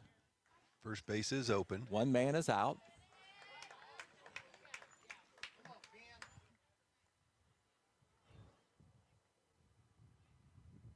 Tucker Williams looks over there at second base. Here's the pitch to Nichols. Called strike 1. Outside corner.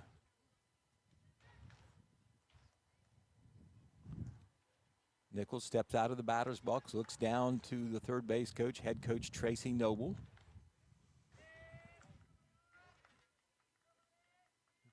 And now Williams steps off this time. Steps back on. Nichols steps back in.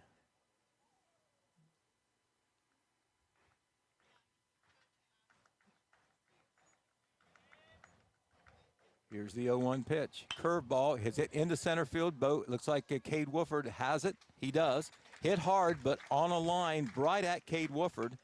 And thankfully, right at him. And that is the second out of the inning. Hauk, of course, has to stay at second. And here is Quentin Hurd. Hurd has struck out twice.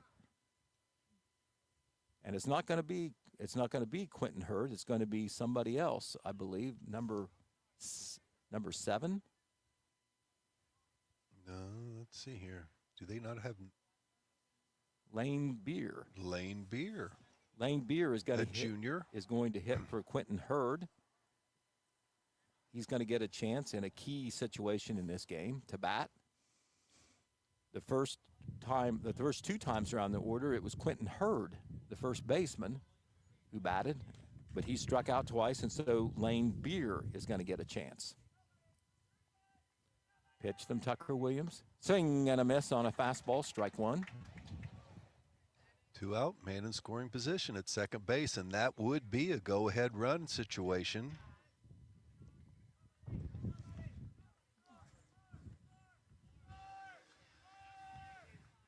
Pitch to Beer. Called strike two on the outside corner. No balls and 2 strikes.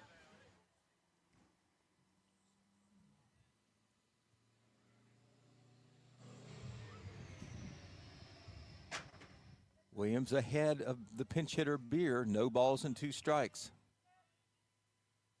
And there's a line drive. Campbell reaches up and spears it. I thought that ball was going to get over his head, Dan, but he timed his jump very well, was already playing a little deep, I thought, and he was able to get a very big third out. Big play by your senior second baseman there, Boston Campbell, and the score is tied as we go to the bottom of the 6th inning. This one's a good one. It is. One run for the Tigers, 2 base hits. There was 1 man left on base, a big left on base out there at second. No Jackson errors.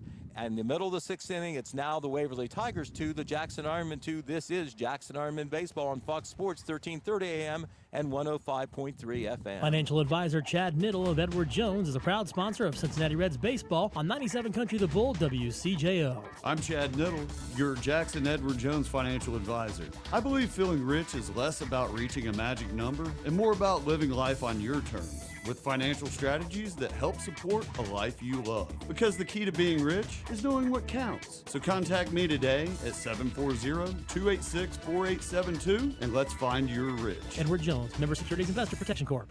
Sir, we're receiving an urgent message from Honda Suzuki of Jackson. Stand by. It's the Polaris liquidation sale. Everything must go. For a limited time only. Hurry into Honda Suzuki Polaris Can-Am and KO of Jackson now for the best selection. Check out the full inventory at HondaofJackson.com or call 740-286-4956. Yes, we have it on radar. Look at that big red roof. Do not wait. Immediate financing available. The Polaris liquidation sale happening now. Honda Suzuki Polaris Can-Am and KO of Jackson.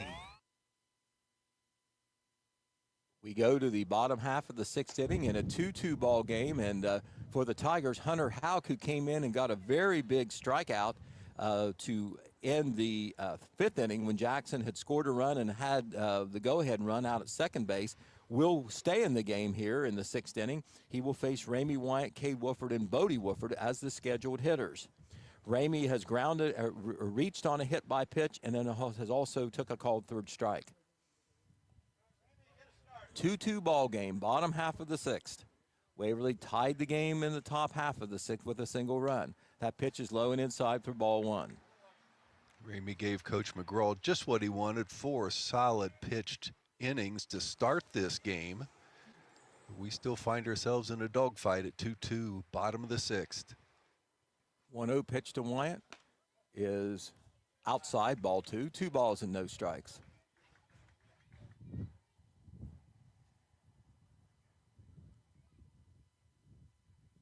Pitch to Wyatt, and there's a hard grounder at the second baseman. He's come up with it cleanly and makes the easy throw over to first base. Wyatt spanked it pretty good, but on the ground, second baseman able to go to his left and get it and make the easy play to first base.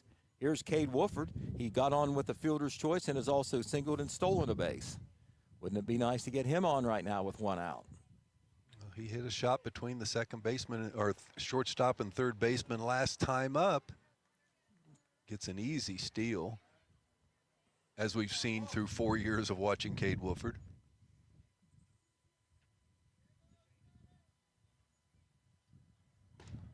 In there for strike 1 over the inside corner. Jackson trying for the 4th straight year to pick up 20 wins in a baseball season. They are 80-17 over that time frame. 0-1 pitch to Wooford, just got a piece of it. No balls and 2 strikes.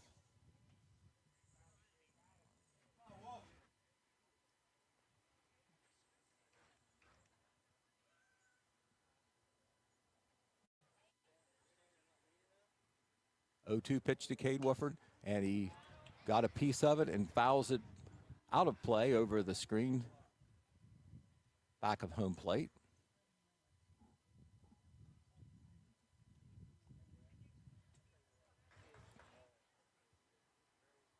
Houck ahead of Wofford. Here's the 0-2 pitch. Swing and a miss. A pitch maybe a little bit outside. Wofford had to reach for it maybe on an 0-2 pitch, not able to get much of a swing and strikes out. Here is Bodie Wofford. Trying to protect the plate, but couldn't make contact, so 2 outs quickly here in the bottom of the 6th inning. Houck has got 2 strikeouts out of the 3 batters he faced, and Bodie Wofford becomes the 2-out hitter. 0 for 2. He has put the bat on the ball both times, and there's a deep fly to right field. Right fielder going back, going back. And it bounces against the fence, and Bodie is going to go into second with a stand-up double. Right fielder was playing deep, Dan, but he did get turned around the wrong way there, and by the time he did, it was over his head. Once again, might have lost that a little bit in the sunshine, but boy, Bodie really put a tag on that one, and it hits right at the bottom of the fence. Big-time 2-out double by Bodie Wofford. Jensen Green at the plate for the Ironmen. Right, Jensen came in relief of A.J. Graham a couple innings ago and stayed in the game as the right fielder. Curveball stays high, ball 1.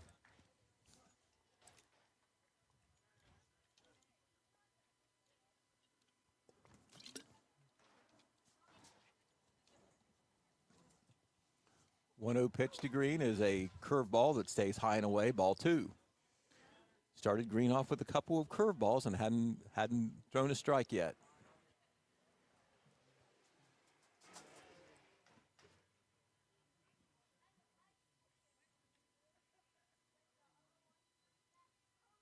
.2-0 pitch to Jensen Green. Swing and a miss. That time he went with the fastball.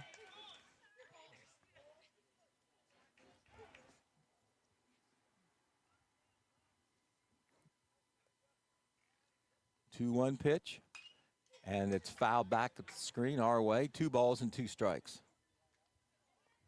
Houck has bounced back to square the count at 2-2. 2-2 game. Bodie Wofford on at second, but 2 men are out. Count 2-2 to Jensen Green. Inside, ball 3. 3 balls and 2 strikes. Good stop there by the catcher, Will Armstrong. Interesting stat, Pete Wilson. A Waverly pitcher has not thrown a walk yet tonight. 3-2 pitch. Low and inside, ball 4. He has now. Yes, he has. So Jensen Green gets a 2-out walk. He goes down to first base, and the inning will continue for Boston Campbell. He has singled, grounded to short, and flied to left. 1 for 3. Coach Noble's going to take the walk out and chat things over with his pitcher.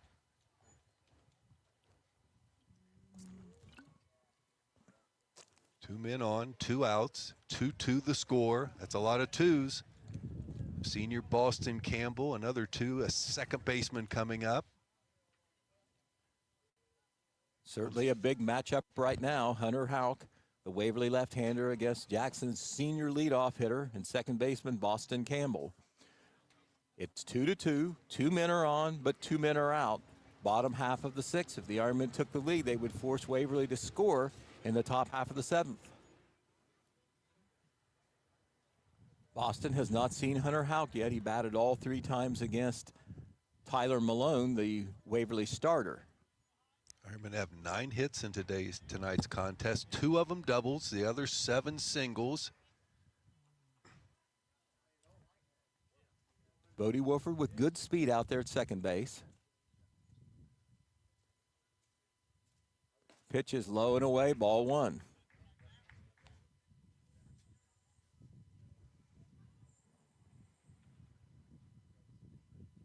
Boston Campbell waving the bat. Here is your 1-0 pitch. Called strike, 1 ball and 1 strike. I think after the walk, Boston was going to make him throw a strike. 1-1 the count.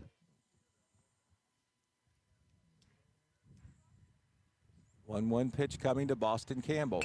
And there's a line drive to center field. I think it's good. No, it's not going to fall in there. Man, it was hit hard, and it stayed up long enough for the center fielder to get it.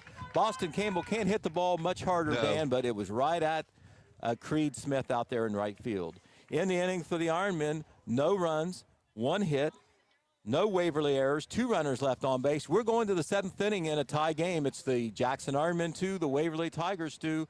You're listening to Jackson Ironmen Baseball on Fox Sports 1330 AM and 105.3 FM. Southeast Appalachian Regional Community Health of Ohio is proud to present The Search Project. The Search Project through the Jackson County Health Department is a program designed to decrease the negative impacts of COVID-19 and other public health issues and promote healthy behaviors through the deployment of community health work. The project is funded by CDC and serves 11 counties in southeastern Ohio. For more information, contact the Jackson County Health Department at 740-935-6322.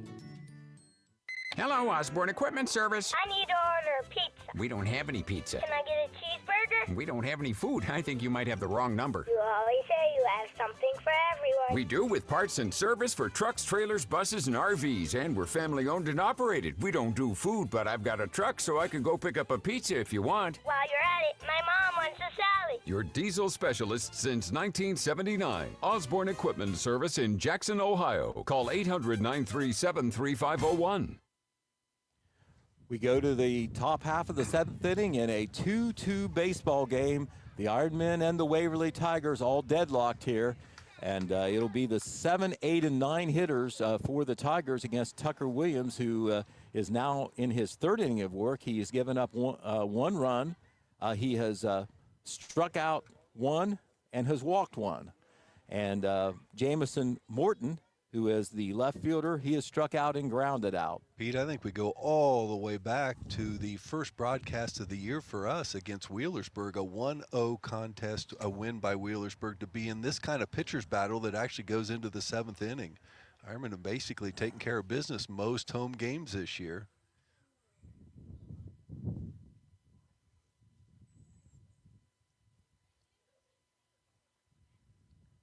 Waverly head coach still going over some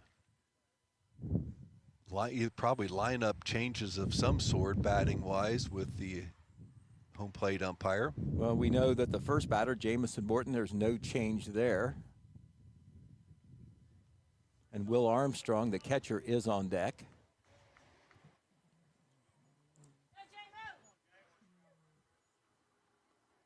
Very important leadoff hitter here for the Tigers here.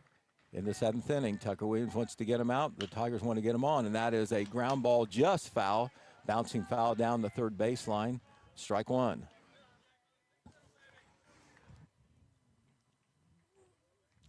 Ramey Wyatt playing in on the lip of the infield, lip of the grass, pulled over a little bit towards shortstop. Anticipation of this game. And there is another ball hit down the line, but foul. Would go Strike a while. 2. Xander Irvin is in the Jackson bullpen, going to get a few warm-up pitches in. Irvin is the designated hitter, so he hasn't been out in the field. Here is your 0-2 pitch to Jamison Morton. Just missed a little bit low. 1 ball and 2 strikes.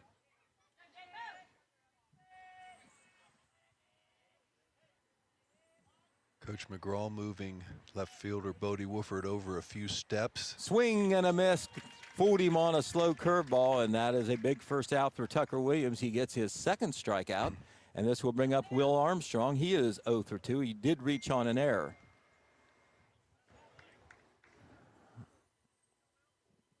Ironmen have out-hit Waverly in this contest 9-4, but the score stands at 2-2. That curveball doesn't curve, stays high, ball 1. 3 of the 4 hits by Waverly have been doubles, and they have brought the runs in to tie this game.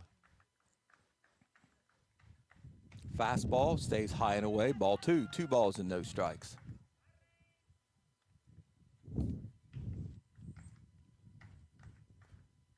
Two-0 pitch coming from Tucker. Swing and a miss on a fastball, strike 1. 2 balls and 1 strike.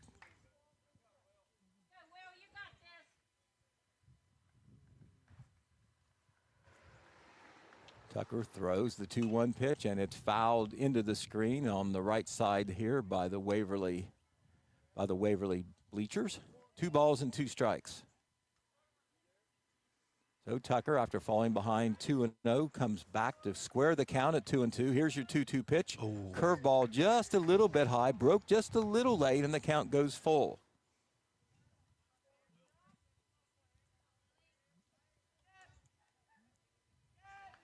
Three-two pitch coming. Swing and a miss. Might have struck out on a ball there. I think it was just a little high and inside, but it wasn't that far off. But it went past him. Strikeout, big strikeout for Tucker. And here is Tanner Nichols, the third baseman. He has reached on a fielder's choice and struck out. Tucker's third strikeout this evening.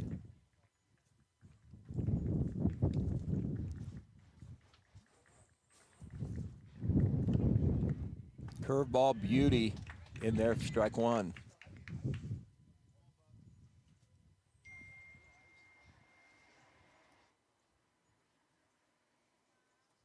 Williams comes to the plate with the 0-1 pitch.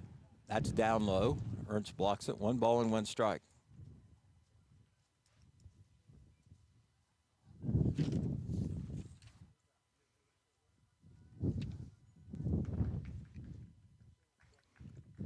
One pitch coming from Williams. Swing and a miss, strike 2. It's ahead of the count. 1 ball, 2 strikes, 2 outs, nobody on. Right, Williams trying to put him down 1-2-3 here in this clutch 7th inning. Here's your 1-2 pitch. And it's a line drive into right field for a base hit. Over to cut it off is Jensen Green, and the number 9 hitter, Tanner Nichols, comes up with an opposite field hit to keep the Waverly Tigers 7th inning alive. And we'll go to the top of the order, and Creed Smith, he is 0 for 3. He has put the bat on the ball all 3 times, but retired all 3 times. 3 of the 5 hits for Waverly have been opposite field hits. That one right over first baseman's head down the right field line. Right-handed batter up. Curveball, called strike 1. Nichols on at first base with a 2-out single. That's Tanner Nichols. There are 2 Nichols in the lineup for Waverly. 0-1 pitch, curveball in there for strike 2. I quickly, thought an 0-2 lead here. Thought it looked good. 2 curveballs to the leadoff hitter, Creed Smith, called strikes. Williams looks over his shoulder at the runner at first. Not a big lead over there. There's the 0-2 pitch, another curveball. That one stays high. 1 ball and 2 strikes.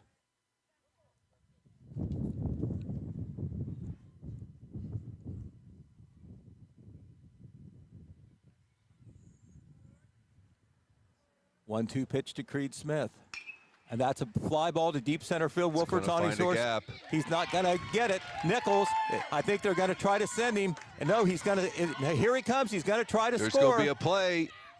Noah Ernst got him in the rundown, and they tag him out. Boy, was that big. Nice execution there by the Ironmen defensively to hit the relay man, get the throw into Noah Ernst. He tags out the runner, and that's big. Right, I tell you what, I thought that Nichols may try to score, and then I thought then he wasn't going to try to score because they got the ball in, but by golly, they were going to try. They were looking for the Ironmen to make a defensive mistake, and they did not. Ernst did a good job catching the ball and then running down the runner between third and home, so there was no chance of a missed throw on the throw to third. In the inning for the Tigers, no runs. They had 2 base hits. There was no Jackson errors, and there was 1 runner left on base. In the middle of the 7th inning, the Jackson Ironmen will bat in the bottom of 7th with a chance to win it. It is Waverly 2 and Jackson 2. This is Jackson Ironmen Baseball on Fox Sports 1330 AM and 105.3 FM. Home. It's your sanctuary. It's pajamas at noon and cookies in the oven. It's fingerprints on the wall and heights measured in a doorway. It's the one place in the world that you know better than anyone else. Vinton County National Bank wants to help you build that messy, wonderful, cherished place where you can live a life you love for years to come. That's our promise. VCNB, here for you now, here for your future. Visit vcnbfamily.bank for our construction special. Member FDIC, Equal Housing Lender.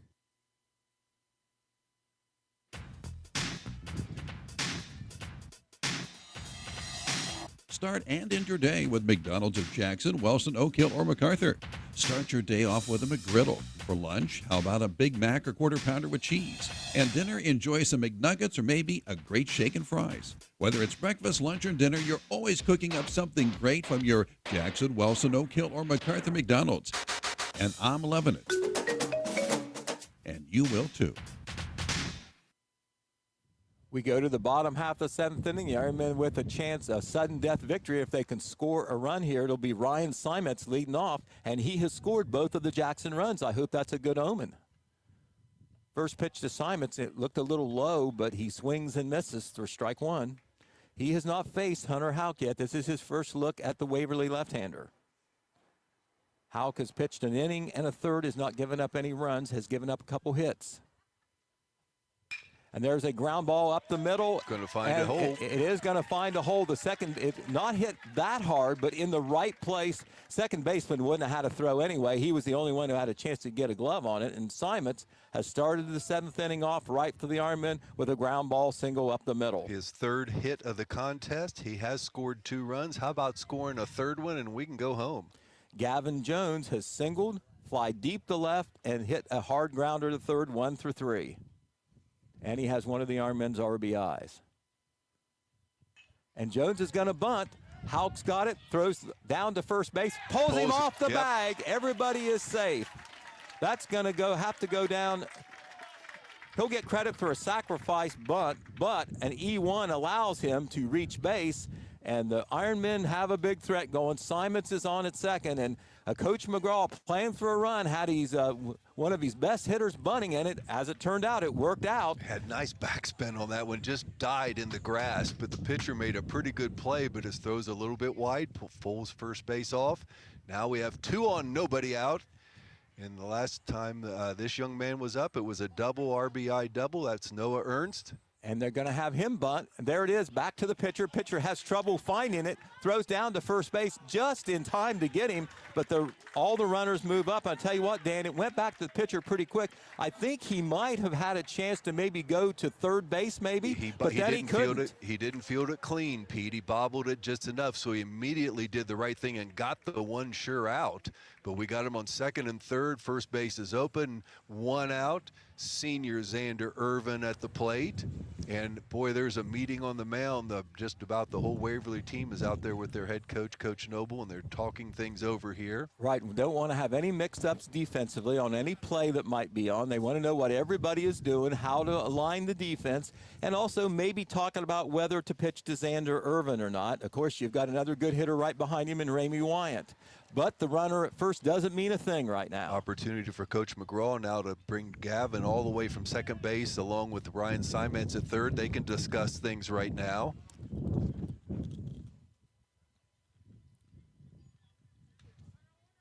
Xander Irvin has 1 hit in tonight's contest.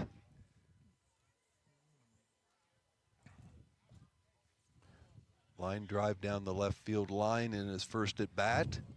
Unless they choose to put Xander on, this is a key battle here between Houck and Irvin. Boy, the infield is in really tight at first and third. That was one of the decisions. And they just made a walk. An intentional walk to Irvin to set up an out at any base, but of course Waverly needs 2 outs, not 1. And so see how the infield plays it, whether they're playing in. Looks like they're still going to play in. They're all in. It's going to have their feet on the grass. It's going to make Ramey Wyant a better hitter, but it's also going to give Waverly a chance to cut off the run at the plate, who, of course, will have to run with the bases loaded. Bases loaded, 1 out. Pitch to Ramey Wyant, and he just gets a piece of it for strike 1. Wyant has grounded to third, took a called third strike, and grounded to second. And hit by a pitch. I'm sorry, that's right. He didn't ground to third. He was hit by a pitch. He was thrown out, forced out after he got on a hit by pitch. So he is 0 for 2 officially. The count to Wyant is 0-1. There's the pitch. Called strike 2 on the outside corner. Not sure Wyant agreed. He's in a hole, 0-2.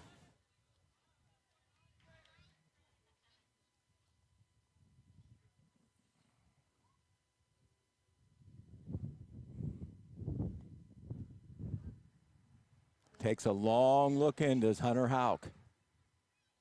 There's the 0-2 pitch, high and away, ball one. Waverly infield is in at all 4 positions. Outfield pulled in a little bit too because they don't want to give up the sacrifice fly would be the game anyway. There's the 1-2 pitch, swing and a miss. Strike 3, big out to get Ramey Wyatt, and it's going to be up to Cade Wolford now. Infield can back up a little bit now. 2 outs, but runners at every base. 2-2, bottom of the 7th. Senior Cade Wolford at the plate. No place to put Cade. Cade's been on twice tonight, single and a fielder's choice. And there's a ground ball, and the second baseman is going to take an easy force out there. And so Waverly gets out of a major league jam there to force extra innings. So in the inning for the Ironmen, there was no runs. There was 1 base hit. There was 2 men left on base. And in the middle, after 7 full innings of play, it's Waverly 2, Jackson 2. We're going to the 8th inning here. You're listening to Jackson Ironmen Baseball on Fox Sports 1330 AM and 105.3 FM. Monroe's Frame and Collision. Our work says it all. For the best in repair. See the people who care. We make it easy to do, 'cause we care about you. Go with Monroe, we'll get you on the road. We make it oh so easy. Monroe's Frame and Collision. Our work says it all. Baby, Ramey's Homes is all shook up over our low rock bottom prices. One of America's most popular manufactured and modular homes. Ramey's Homes has the largest selection of quality built to manufactured homes in southern Ohio with the most flexible terms available. Don't be cruel. Hurry to Ramey's Mobile Homes, 7 miles west of MacArthur on Route 50 and 2 miles south of Chillicothe on US 23, baby. And we'll see you there, Teddy Bear. You're listening to Jackson Ironmen Baseball on Fox Sports 105.3 FM and AM 1330 WYPC Jackson. We go to the 8th inning, and I don't think we've had one of those yet this year. Extra innings as Waverly on the edge of losing. Ironmen had the bases loaded with 1 out, and Waverly able to get out of it on a strikeout and a force out. And here in the 8th inning, Tucker Williams will remain on the mound for the Ironmen, but he will have to face the 2, 3, 4 hitters in the Waverly lineup. And L.T. Jordan starts it off, and the Ironmen have not got him out all night. 2 hits and a walk. Called strike on the outside corner. How exciting was that 7th inning? We throw a runner out at the plate, Pete Wilson, basically to keep them from scoring in the top of the 7th, and we leave the bases loaded in the bottom. And there's a ground ball at Boston Campbell. He's got it cleanly over to first, and they finally get L.T. Jordan out in a key situation here as the leadoff hitter in the 8th inning.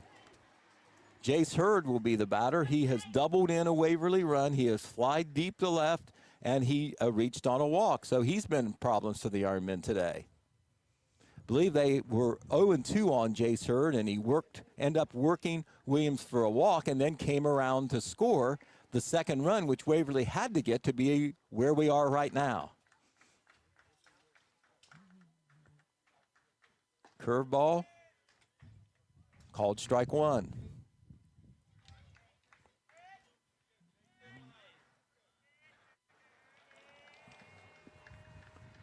Williams rocks and throws. There's the 1-1 pitch, swing and a miss, strike 2.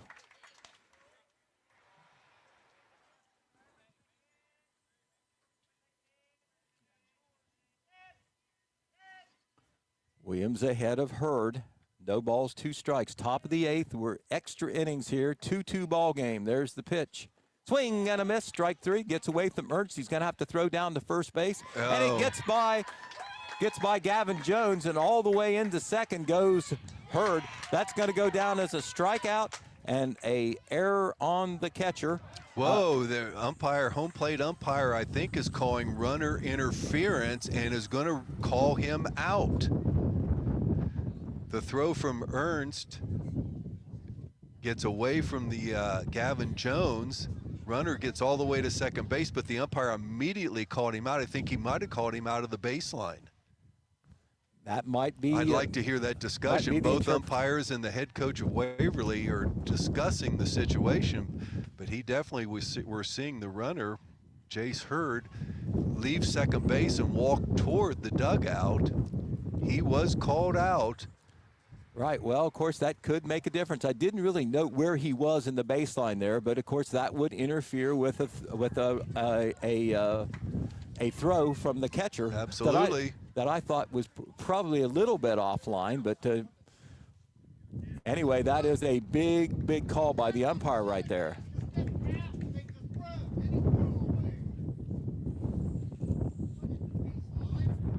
That's what they're saying. They're saying the runner was out of the baseline. Yep. That's called. It's a 2-2 game that's had a little bit of everything, Pete. The first inning, they have a change of a call in there where the umpire is on that, but that discussion there, that is big. Instead of a man on second and one out, we have 2 outs and nobody on here in the top of the 8th inning.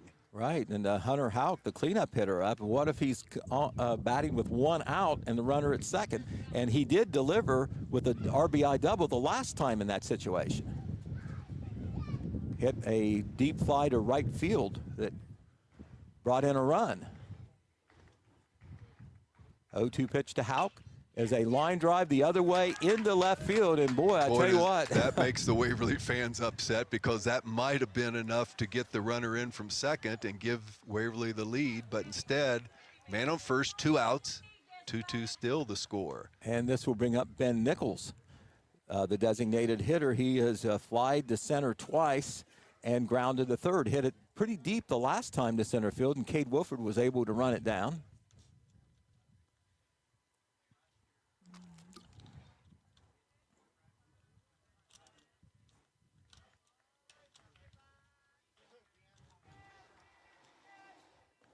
Pitch is low and blocked by Ernst. Ball 1.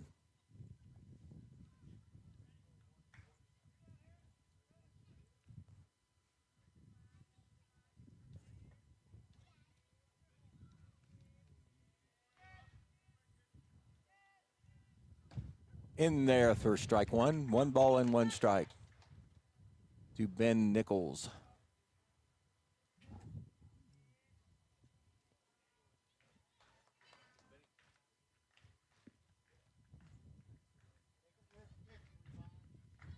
One pitch.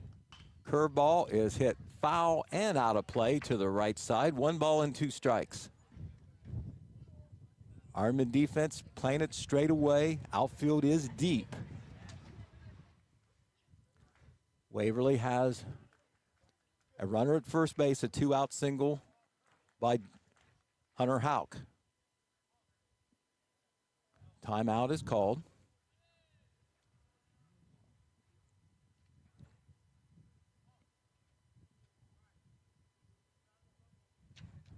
Nichols now steps into the batter's box again. Count to Nichols is 1-2. Here's the pitch.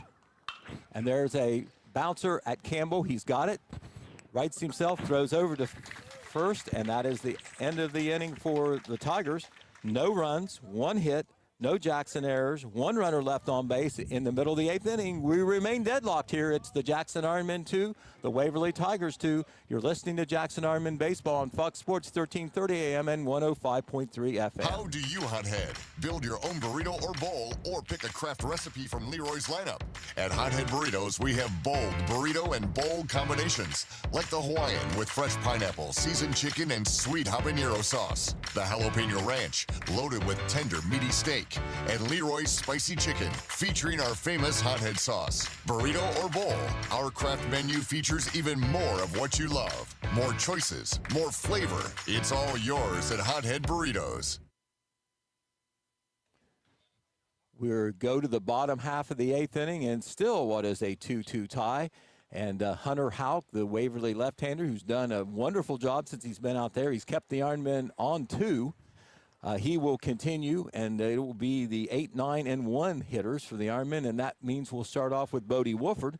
He had a double the last time. He has also been thrown out by the pitcher and thrown out by the third baseman. Interesting, the home plate umpire and the head coach, both the coaches for Waverly, still getting a description of the runner interference call that was certainly a big one. It would have had Waverly would have had a runner at second base, and the next man up gets a single, but they call him out with runner's interference, so it is still 2-2. We're in the bottom of the 8th. And I believe that Jensen Green, the number 9 hitter, is out there on deck, so he would bat. You're right, Bodie, last time up, hits one to the base in right field. And that was against Hunter Houck. Houck has given up 2 base hits since he's been in there. Pitched very well. Got some clutch outs there in the 7th inning. Pitch to Bodie is swing and a miss on a pitch about at the letters.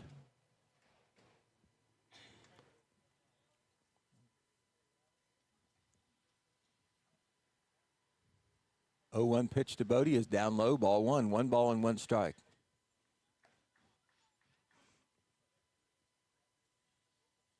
Sudden death here situation if the Ironmen can score. Pitch called strike 2 on the outside corner. 1 ball and 2 strikes. Bodie steps out, takes a deep breath, steps back in.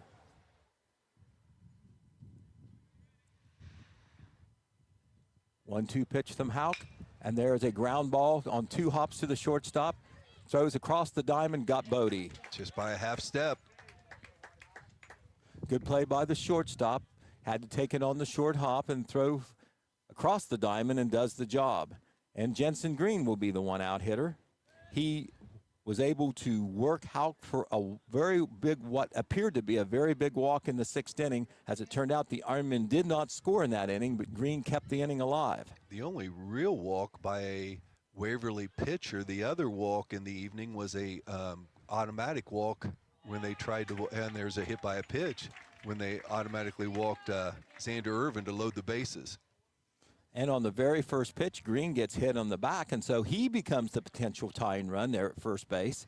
And here's Boston Campbell, who got robbed the last time. Not really robbed, he just happened to hit the ball hard right at the center fielder in a situation where the Ironmen could have taken the lead if it was a hit. He is 1 for 4. He is singled in those 4 at-bats. He put the bat on the ball every time.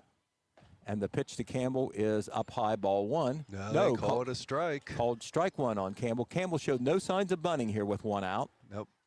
Good speed on first base with Green. Boston's hit the ball well. Just add a few of their players. That pitch is high and outside, ball 1. Throws down to first base, but Green hustles back. 2-2 ball game in the bottom half of the 8th inning. Potential tying run on at first in the person of Jensen Green. Pitch to Campbell. Swing and a miss on a fastball. Strike 2. 1 ball and 2 strikes.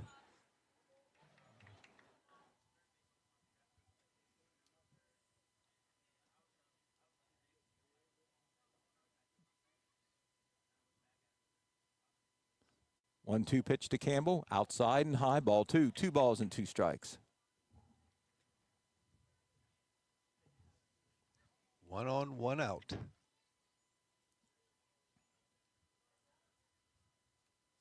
Waverly playing deep at about every position here, infield and outfield. Houck steps off, Campbell then steps out.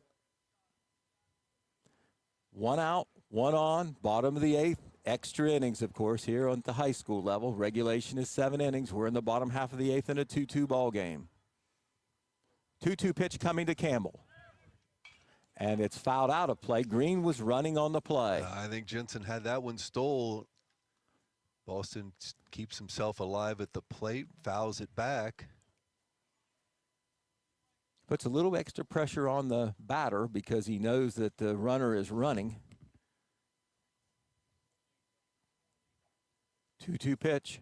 Inside and low, ball 3. Good stop there by the catcher, Will Armstrong, and we've got a full count now to Boston Campbell. Well pitched game by both teams. Applause from both fans here. Ironmen fans rooting for Campbell. Tiger fans rooting for Hunter Houck. 3-2 pitch coming. Called, strike 3. Looked like a good fastball. That is the second out of the inning, and this will bring up Ryan Simetz.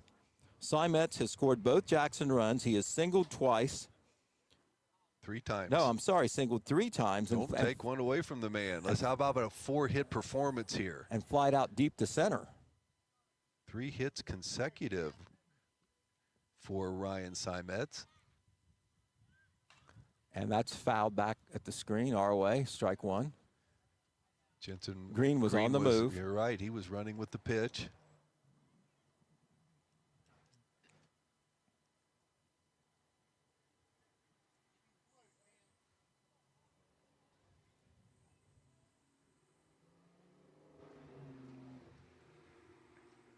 Pitch is high, ball 1, 1 ball and 1 strike.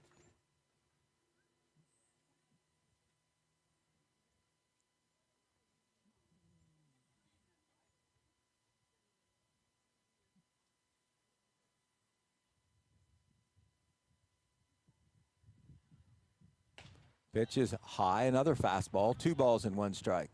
Good eye there by Simetz.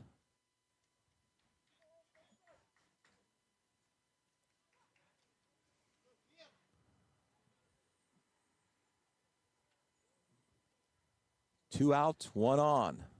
2-2 ball game. Green is running. There's the throw down to second. It's not going to be in time. He slides under the tag. That was a swing and a miss by Simetz, but a stolen base there by Jensen Green puts him in scoring position now at second base. The scoreboard says 3-1. Didn't Simetz swing and miss? I didn't think he did. All right, okay. But I was also watching the play at second base. Scoreboard says 3-1, so that's what we'll go with. Hitters count here. 3-1 pitch. High ball 4. It was 3-1, and so Simetz draws a walk, and now there's 2 runners on base. The one that matters, of course, is Jensen Green out there at second, and Gavin Jones is going to get a chance. Here, Jones has singled, reached on an error that was a sacrifice bunt, fly deep to left, and grounded to third. He's 1 through 3 officially. And an RBI. And an RBI. And would love for him to have a second one. Pitch is low and away, ball 1. Boy, Jensen Green had a huge lead there. Catcher wanted to throw towards second base, but there was nobody there to catch it. Ironman cleanup hitter, or not normally the cleanup hitter, but batting third in the lineup tonight. A chance to win the game here. Pitch is high and away, ball 2. 2 balls and no strikes. And now the catcher, Will Armstrong, is going to come over and chat a little bit here with Hunter Houck. Coach McGraw is going to bring Jensen Green down from second base and just give him a little bit of instruction there. 2 outs, 2 on, 2-2. 2 balls to Gavin Jones, the Frontier Athletic Conference most valuable player. 2-0 pitch. Down low, ball 3. They're going to try to throw the Green. Oh, they call him out, trying to slide into third base. Oh, my. What a play by the third baseman on a high throw to get that tag. All right, I thought he might have thrown it away, but instead it turns into an out, and Green is thrown out at third base to the 3rd out of the inning, and the Ironmen once again threaten but do not score. No runs. There was no base hits. There was no Tiger errors, and there was 1 runner left on base. At the end of 8 innings, it's Waverly 2, Jackson 2. You're listening to Jackson Ironmen Baseball on Fox Sports 1330 AM and 105.3 FM. Start and end your day with McDonald's of Jackson, Wellston, Oak Hill, or MacArthur. Start your day off with a McGriddle. For lunch, how about a Big Mac or Quarter Pounder with cheese? And dinner, enjoy some McNuggets or maybe a great shake and fries. Whether it's breakfast, lunch, or dinner, you're always cooking up something great from your Jackson, Wellston, Oak Hill, or MacArthur McDonald's. And I'm loving it. And you will too. How do you hothead? Build your own burrito or bowl, or pick a craft recipe from Leroy's lineup. At Hothead Burritos, we have bold burrito and bowl combinations, like the Hawaiian with fresh pineapple, seasoned chicken, and sweet habanero sauce. The Jalapeno Ranch, loaded with tender, meaty steak. And Leroy's Spicy Chicken, featuring our famous Hothead sauce. Burrito or bowl, our craft menu features even more of what you love. More choices, more flavor. It's all yours at Hothead Burritos.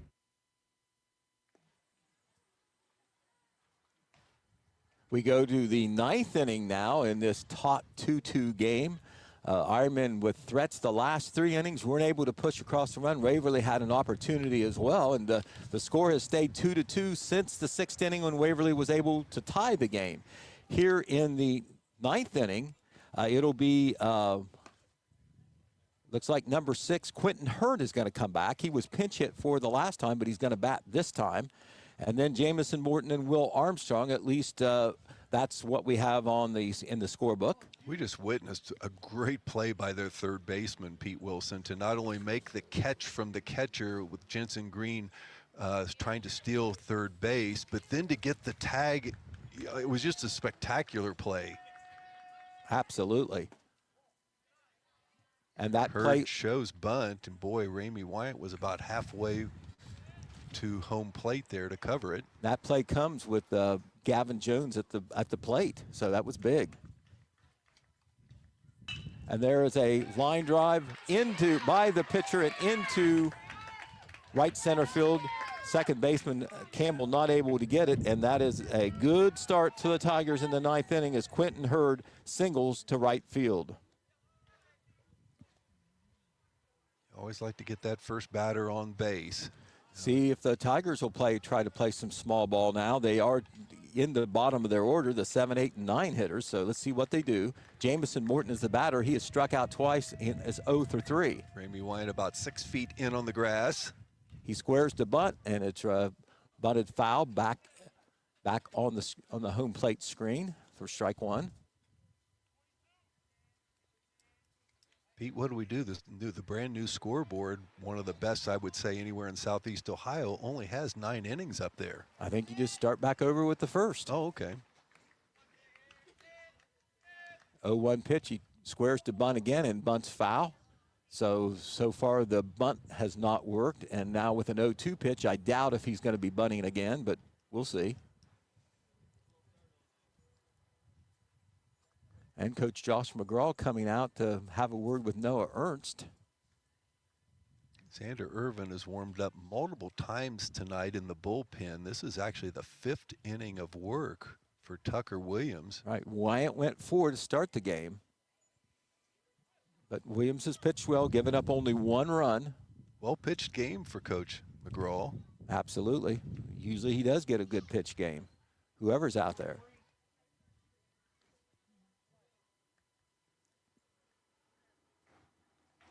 The 0-2 pitch. Curveball stays high, ball 1. Hurd getting a good lead down there for a big guy. Ironman hadn't got a game in since Monday night, so they get a few extra innings here to kind of get ready for a big next week. The 1-2 pitch. Swing and a miss. Strikes out Morton. That's a big first out after the leadoff single by Hurd. And this will bring up Will Armstrong, the catcher. Now he has struck out, bounced out to the first baseman, and then reached on an error, and then was later erased on a force out. Pitch to Armstrong, called a little bit low and away, ball 1.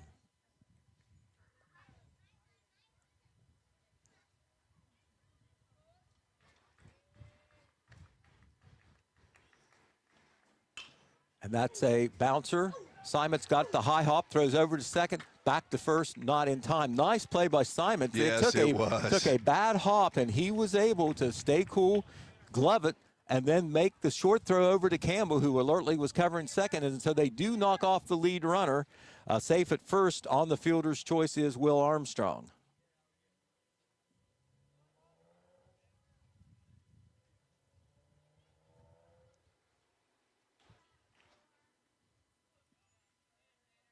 And this will bring up Tanner Nichols.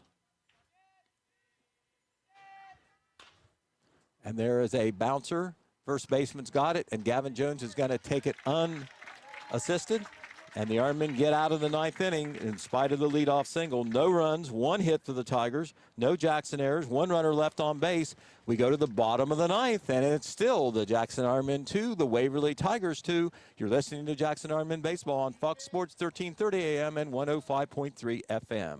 Baby, Ramey's Homes is all shook up over our low rock bottom presses. One of America's most popular manufactured and modular homes. Ramey's Homes has the largest selection of quality built to manufactured homes in southern Ohio with the most flexible terms available. Don't be cruel. Hurry to Ramey's Mobile Homes, 7 miles west of MacArthur on Route 50 and 2 miles south of Chillicothe on US 23, baby.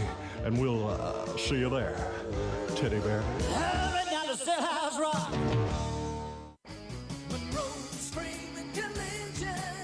Our work says it all. For the best in repair. See the people who care. We make it easy to do, cause we care about you. Go with Monroe, we'll get you on the road.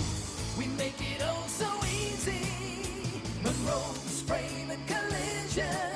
Our work says it all. Okay, we go to the bottom of the ninth inning, and Gavin Jones, who was at the plate there when Jensen Green was thrown out at third base trying to steal with 2 outs, will come back to the plate here. So it'll be Gavin Jones, Noah Ernst, and Xander Irvin, the 3, 4, 5 hitters for the Ironmen, against, once again, the Tiger left-hander Hunter Houck, who has been out there since the middle of the 5th inning. Gavin's one hit went to the base of the fence out in left center field. Pete, could he just get one about 4 feet farther? Okay, well, then that would end this drama where Yes, the it Ironmen would. have runners on base and just can't quite get the play or the hit that needs him to get over the top. Both teams have threatened a little bit in this contest, but it still stands 2-2, bottom of the ninth inning. Waverly scored 1 in the first, 1 in the 6th. The Ironmen countered with 1 in the 3rd, 1 in the 5th. We're still at 2-2. But a run here and we can all go home, start thinking about dinner. And next week, as the Ironmen will face Miami Trace on Monday night here at Sparky Howler Field.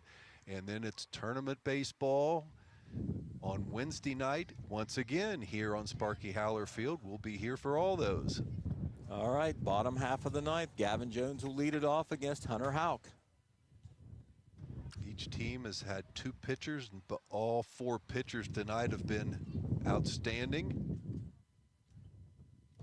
Pitch is low and inside for ball 1. Jones faced Houck before, but he was in a bunting situation and bunted successfully. So now this is a situation where he's looking to hit.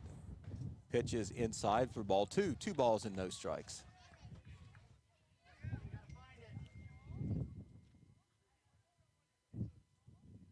Two-0 pitch to Gavin Jones. In there for called strike 1. Looks like Jones was going to make him throw a strike, and he did.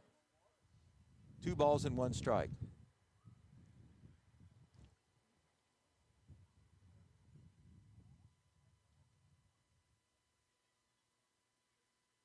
And there is a line drive, but foul down the left field line, a rope, but foul. Right over Coach McGraw's head, but about, you're right, foul by a number of feet there.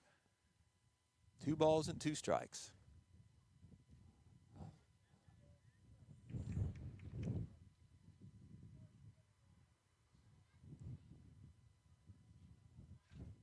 Pitch coming.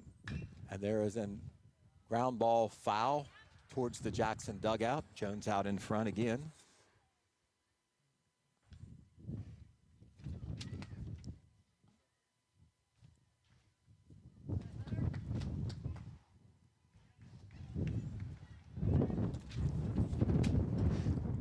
And that is popped up, foul, and out of play.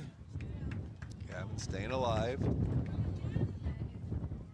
Wind blowing about as hard as we've seen it all night long at the moment. Going from left to right field.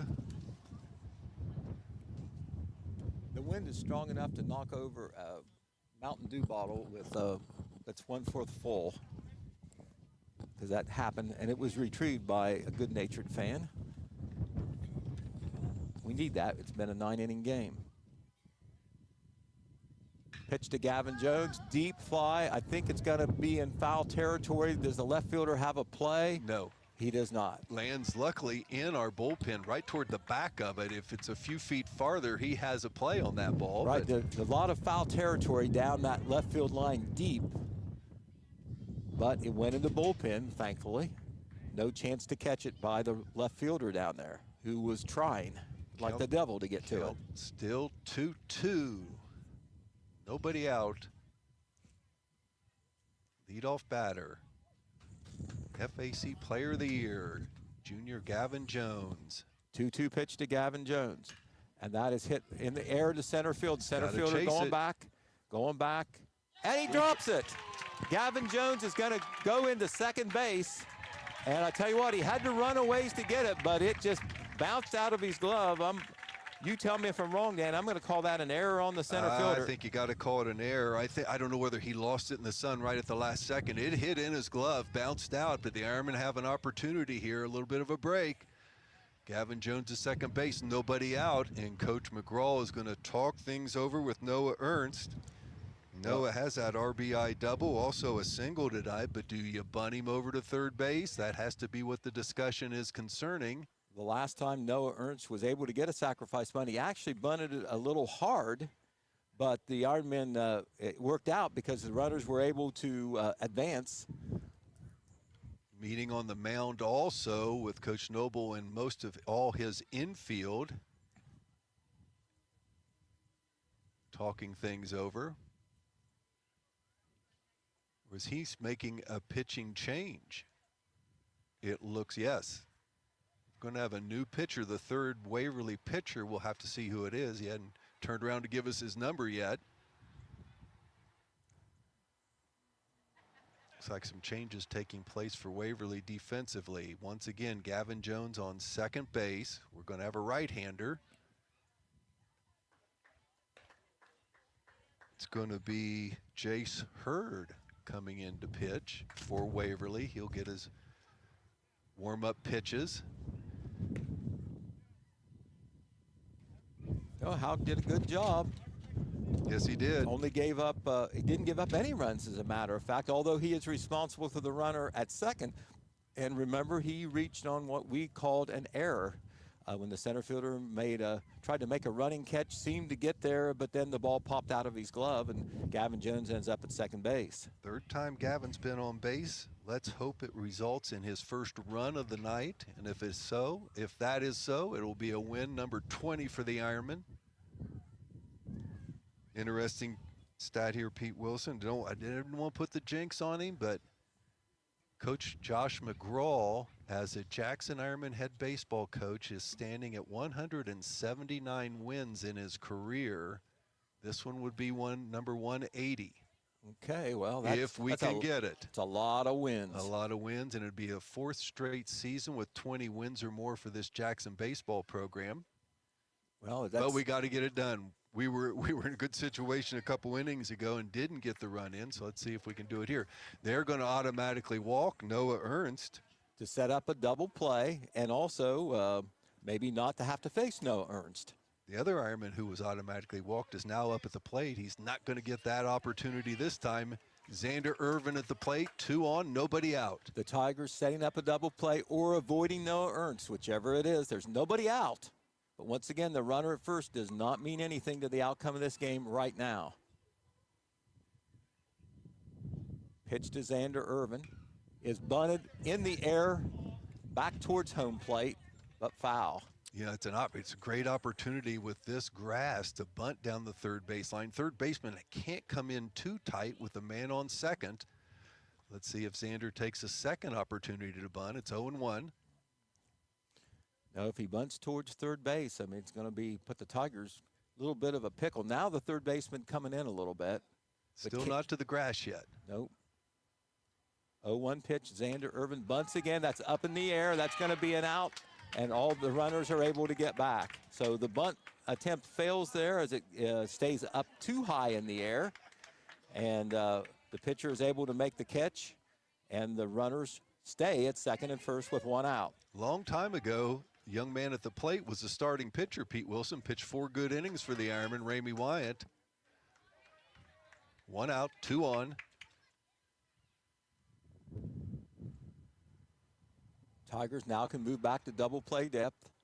That ball gets away from the catcher, and all the runners are gonna advance. And it's just like a late sacrifice bunt because the runners are able to move up on what we're gonna call a wild pitch. It was low, and boy, talk about pressure on the Waverly defense now. Now I assume that the infield will have to come in. First time with runners on base, a pitch has gotten past the catcher and runners have advanced. That shows you how well played this is. Now Ramey Wyatt gets the automatic pass.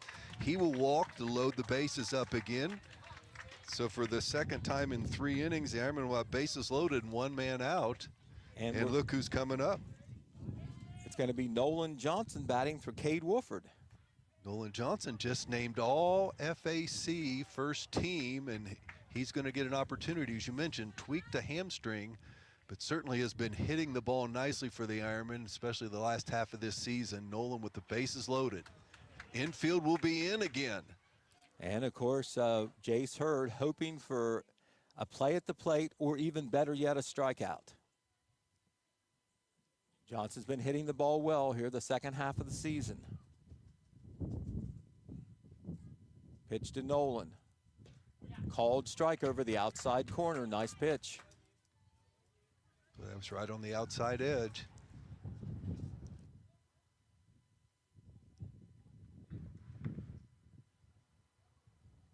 Oh, 1 pitch to Nolan. Just got a piece of it for strike 2. So Hurd getting ahead of Nolan Johnson in what could be a game-defining situation. No balls and 2 strikes.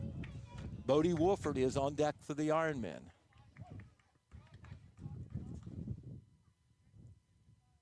Oh, 2 pitch to Nolan Johnson coming. Curveball stays high. 1 ball and 2 strikes.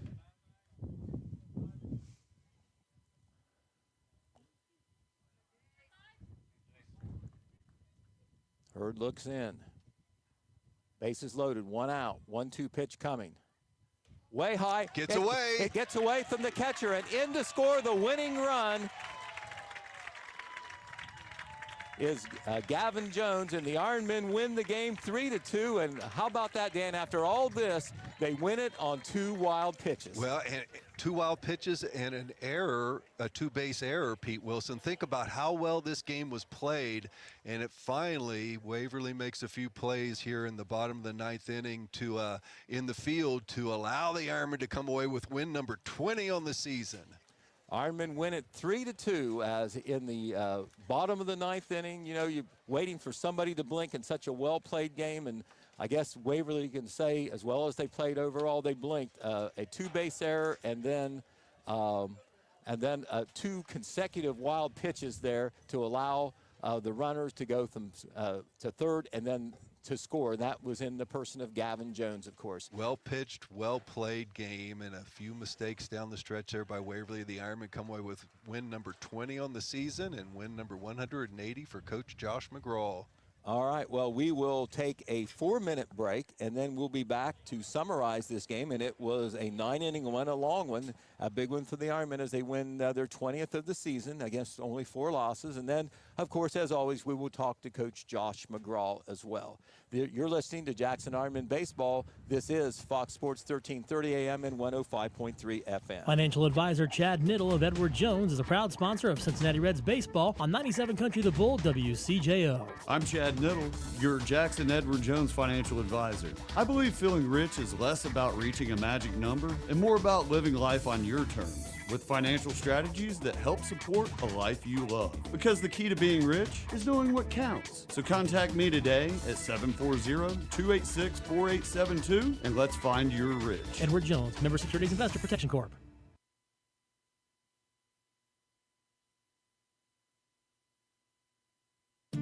Southeast Appalachian Regional Community Health of Ohio is proud to present The Search Project. The Search Project through the Jackson County Health Department is a program designed to decrease the negative impacts of COVID-19 and other public health issues and promote healthy behaviors through the deployment of community health work. The project is funded by CDC and serves 11 counties in southeastern Ohio. For more information, contact the Jackson County Health Department at 740-935-6322.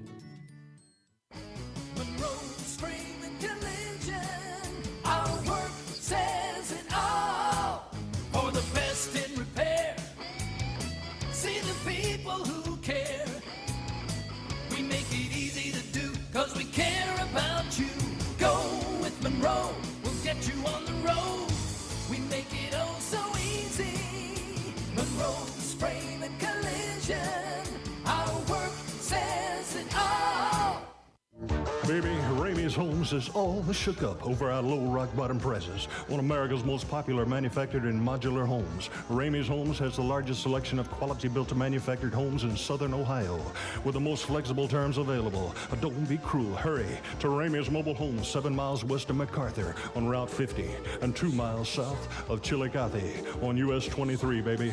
And we'll see you there, Teddy Bear. Hurry down to Stillhouse Rock.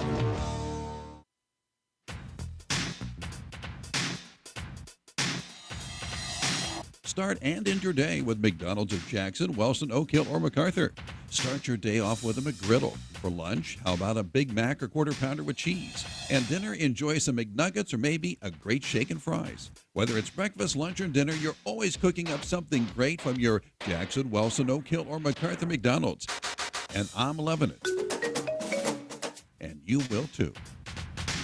Financial advisor Chad Niddle of Edward Jones is a proud sponsor of Cincinnati Reds baseball on 97 Country the Bull WCJO. I'm Chad Niddle, your Jackson Edward Jones financial advisor. I believe feeling rich is less about reaching a magic number and more about living life on your terms with financial strategies that help support a life you love. Because the key to being rich is knowing what counts. So contact me today at 740-286-4872 and let's find your rich. Edward Jones, Member Securities Investor Protection Corp.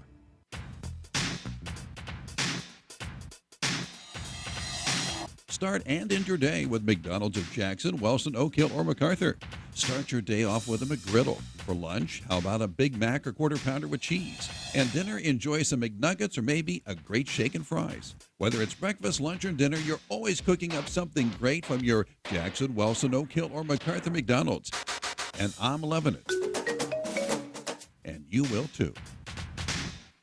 Osborne Equipment Service. Is Ralph there? You sure you've got the right number? Is he there? Well, what's he look like? He's got white hair and spots. Is Ralph your dog? He's a Dalmatian. Why would he be here at Osborne Equipment Service? You always say you have something for everyone. We do, with service for trucks, trailers, buses, and RVs, and we're family owned and operated. Maybe you should look in your backyard for Ralph. I'll just call his cell phone. Your diesel specialist since 1979. Osborne Equipment Service in Jackson, Ohio. Call 800-937-3501.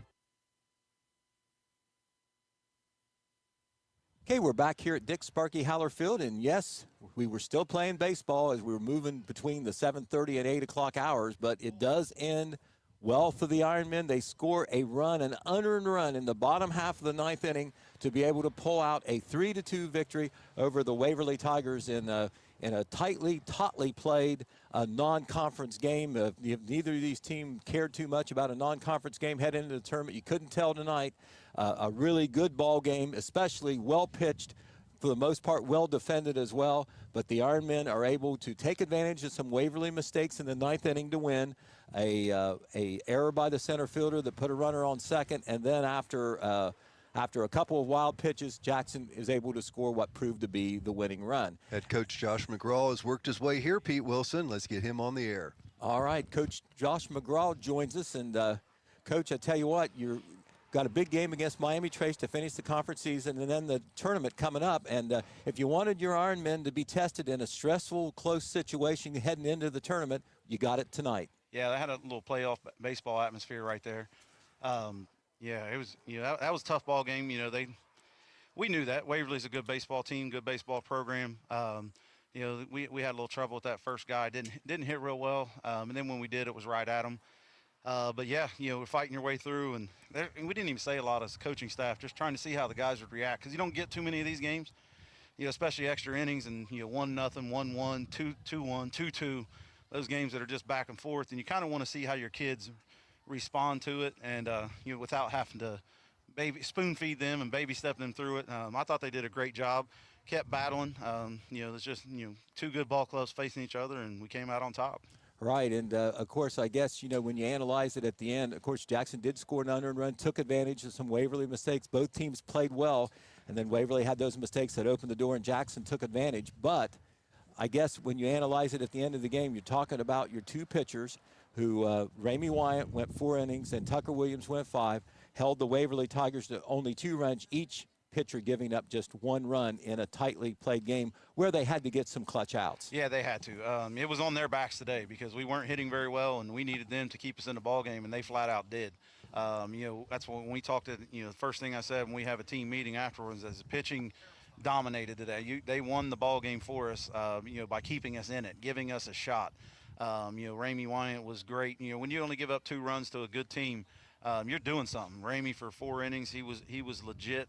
The goal, you don't plan on extra innings, was to get him out and keep his pitch count low, so he's available to pitch Wednesday in relief if we need it. And then once we got him out of there and Tucker came in, and he was awesome. I saw a little more zip on the fastball, a little more bite on his curveball. He was ready. And luckily we got a guy out there who's a starter, so we can throw him. I think he got up around 80 pitches. Through 5 innings, he pitched. I think we played 9, didn't we, or something like that? 9. So yeah, it was good to keep him in there, and he brought us home. They had some big outs, guys on second, guys on third. Got a big strikeout with a guy on first. It was just awesome to see them deal. All right, well, I tell you what, we didn't broadcast the game, but we have to ask you about it. Of course, Monday, one of the big wins of the season, if not the biggest, with the championship on the line. You go on the road and defeat Miami Trace 5-2 to cop the undisputed Frontier Athletic Conference championship. Boy, that had to be had to feel good. Feels good to say, doesn't it? Absolutely. Absolutely, yeah. That was our goal at the beginning of the season, winning the FAC and winning it outright. And that's a big goal, because to win it outright, really, in baseball, you can't have a hiccup. You lose a game and you might have to tie, and if you lose 2, it's over. In a 10-game season, or 10-game FAC season. But yeah, it felt good. Gavin led us on the mound up there. He was dominant with 13 strikeouts through 7 innings. He was just dealing the whole time. Then we had very good hit. We got on him early. Very good hitting in the top of the lineup with Boston, Ryan, Nolan, Noah, and Gavin. They did a great job at the top getting us our runs. And then we got some guys on base. Bodie had a great game. Cade, got on base. I think he scored a run. It was just a 1 through 9 ball game, and we found a way to score 5 runs. And they had good pitching as well. So we scored 5 runs, I think, in the first 4 innings. Didn't get any after that, but Gavin held them. That's what he does all year. He's our guy, and he went out there and he just flat dominated that day. Right, and of course, that win was number 19, and this one gives you win number 20. And I tell you what, Coach, that's a pretty good standard to hit, 20 wins. And I know we were sitting here one time when we were 3-3, Pete. So that has to be very gratifying. Yeah, I think you asked me that. You asked me that one after we were 3-3, and I said, well, we're 500. We got to learn how to not be a 500 team. Well, we did. We figured it out, and that's just the kids. They put in the work, and we faced really good competition early in the year. And if you got beat a few times on last innings, just like we did Waverly, did to them today. But yeah, we were sitting at 3-3, and now we're sitting at 20-4. Had a great stretch, and we want to keep it going. I think we're playing well. But yeah, that's not only 20 wins, but that's the 4th year in a row. It's kind of turned into a standard. If we can play enough games, we're going to get enough wins. That's a big deal. I was talking to them after the game about that you have to understand a lot of their parents that played baseball, their relatives, their parents' friends, they would have loved to have a 20-win season. Football, you love to have 10-0 seasons. It's a different animal. It's special. Baseball, that 20 wins is it just feels good. And to get there even before the tournament, it's very special. And 20 regular season wins. This one felt good. It felt good tonight. Right, well, we're late in the season, but, you know, we've got at least 2 more home games here. Yeah.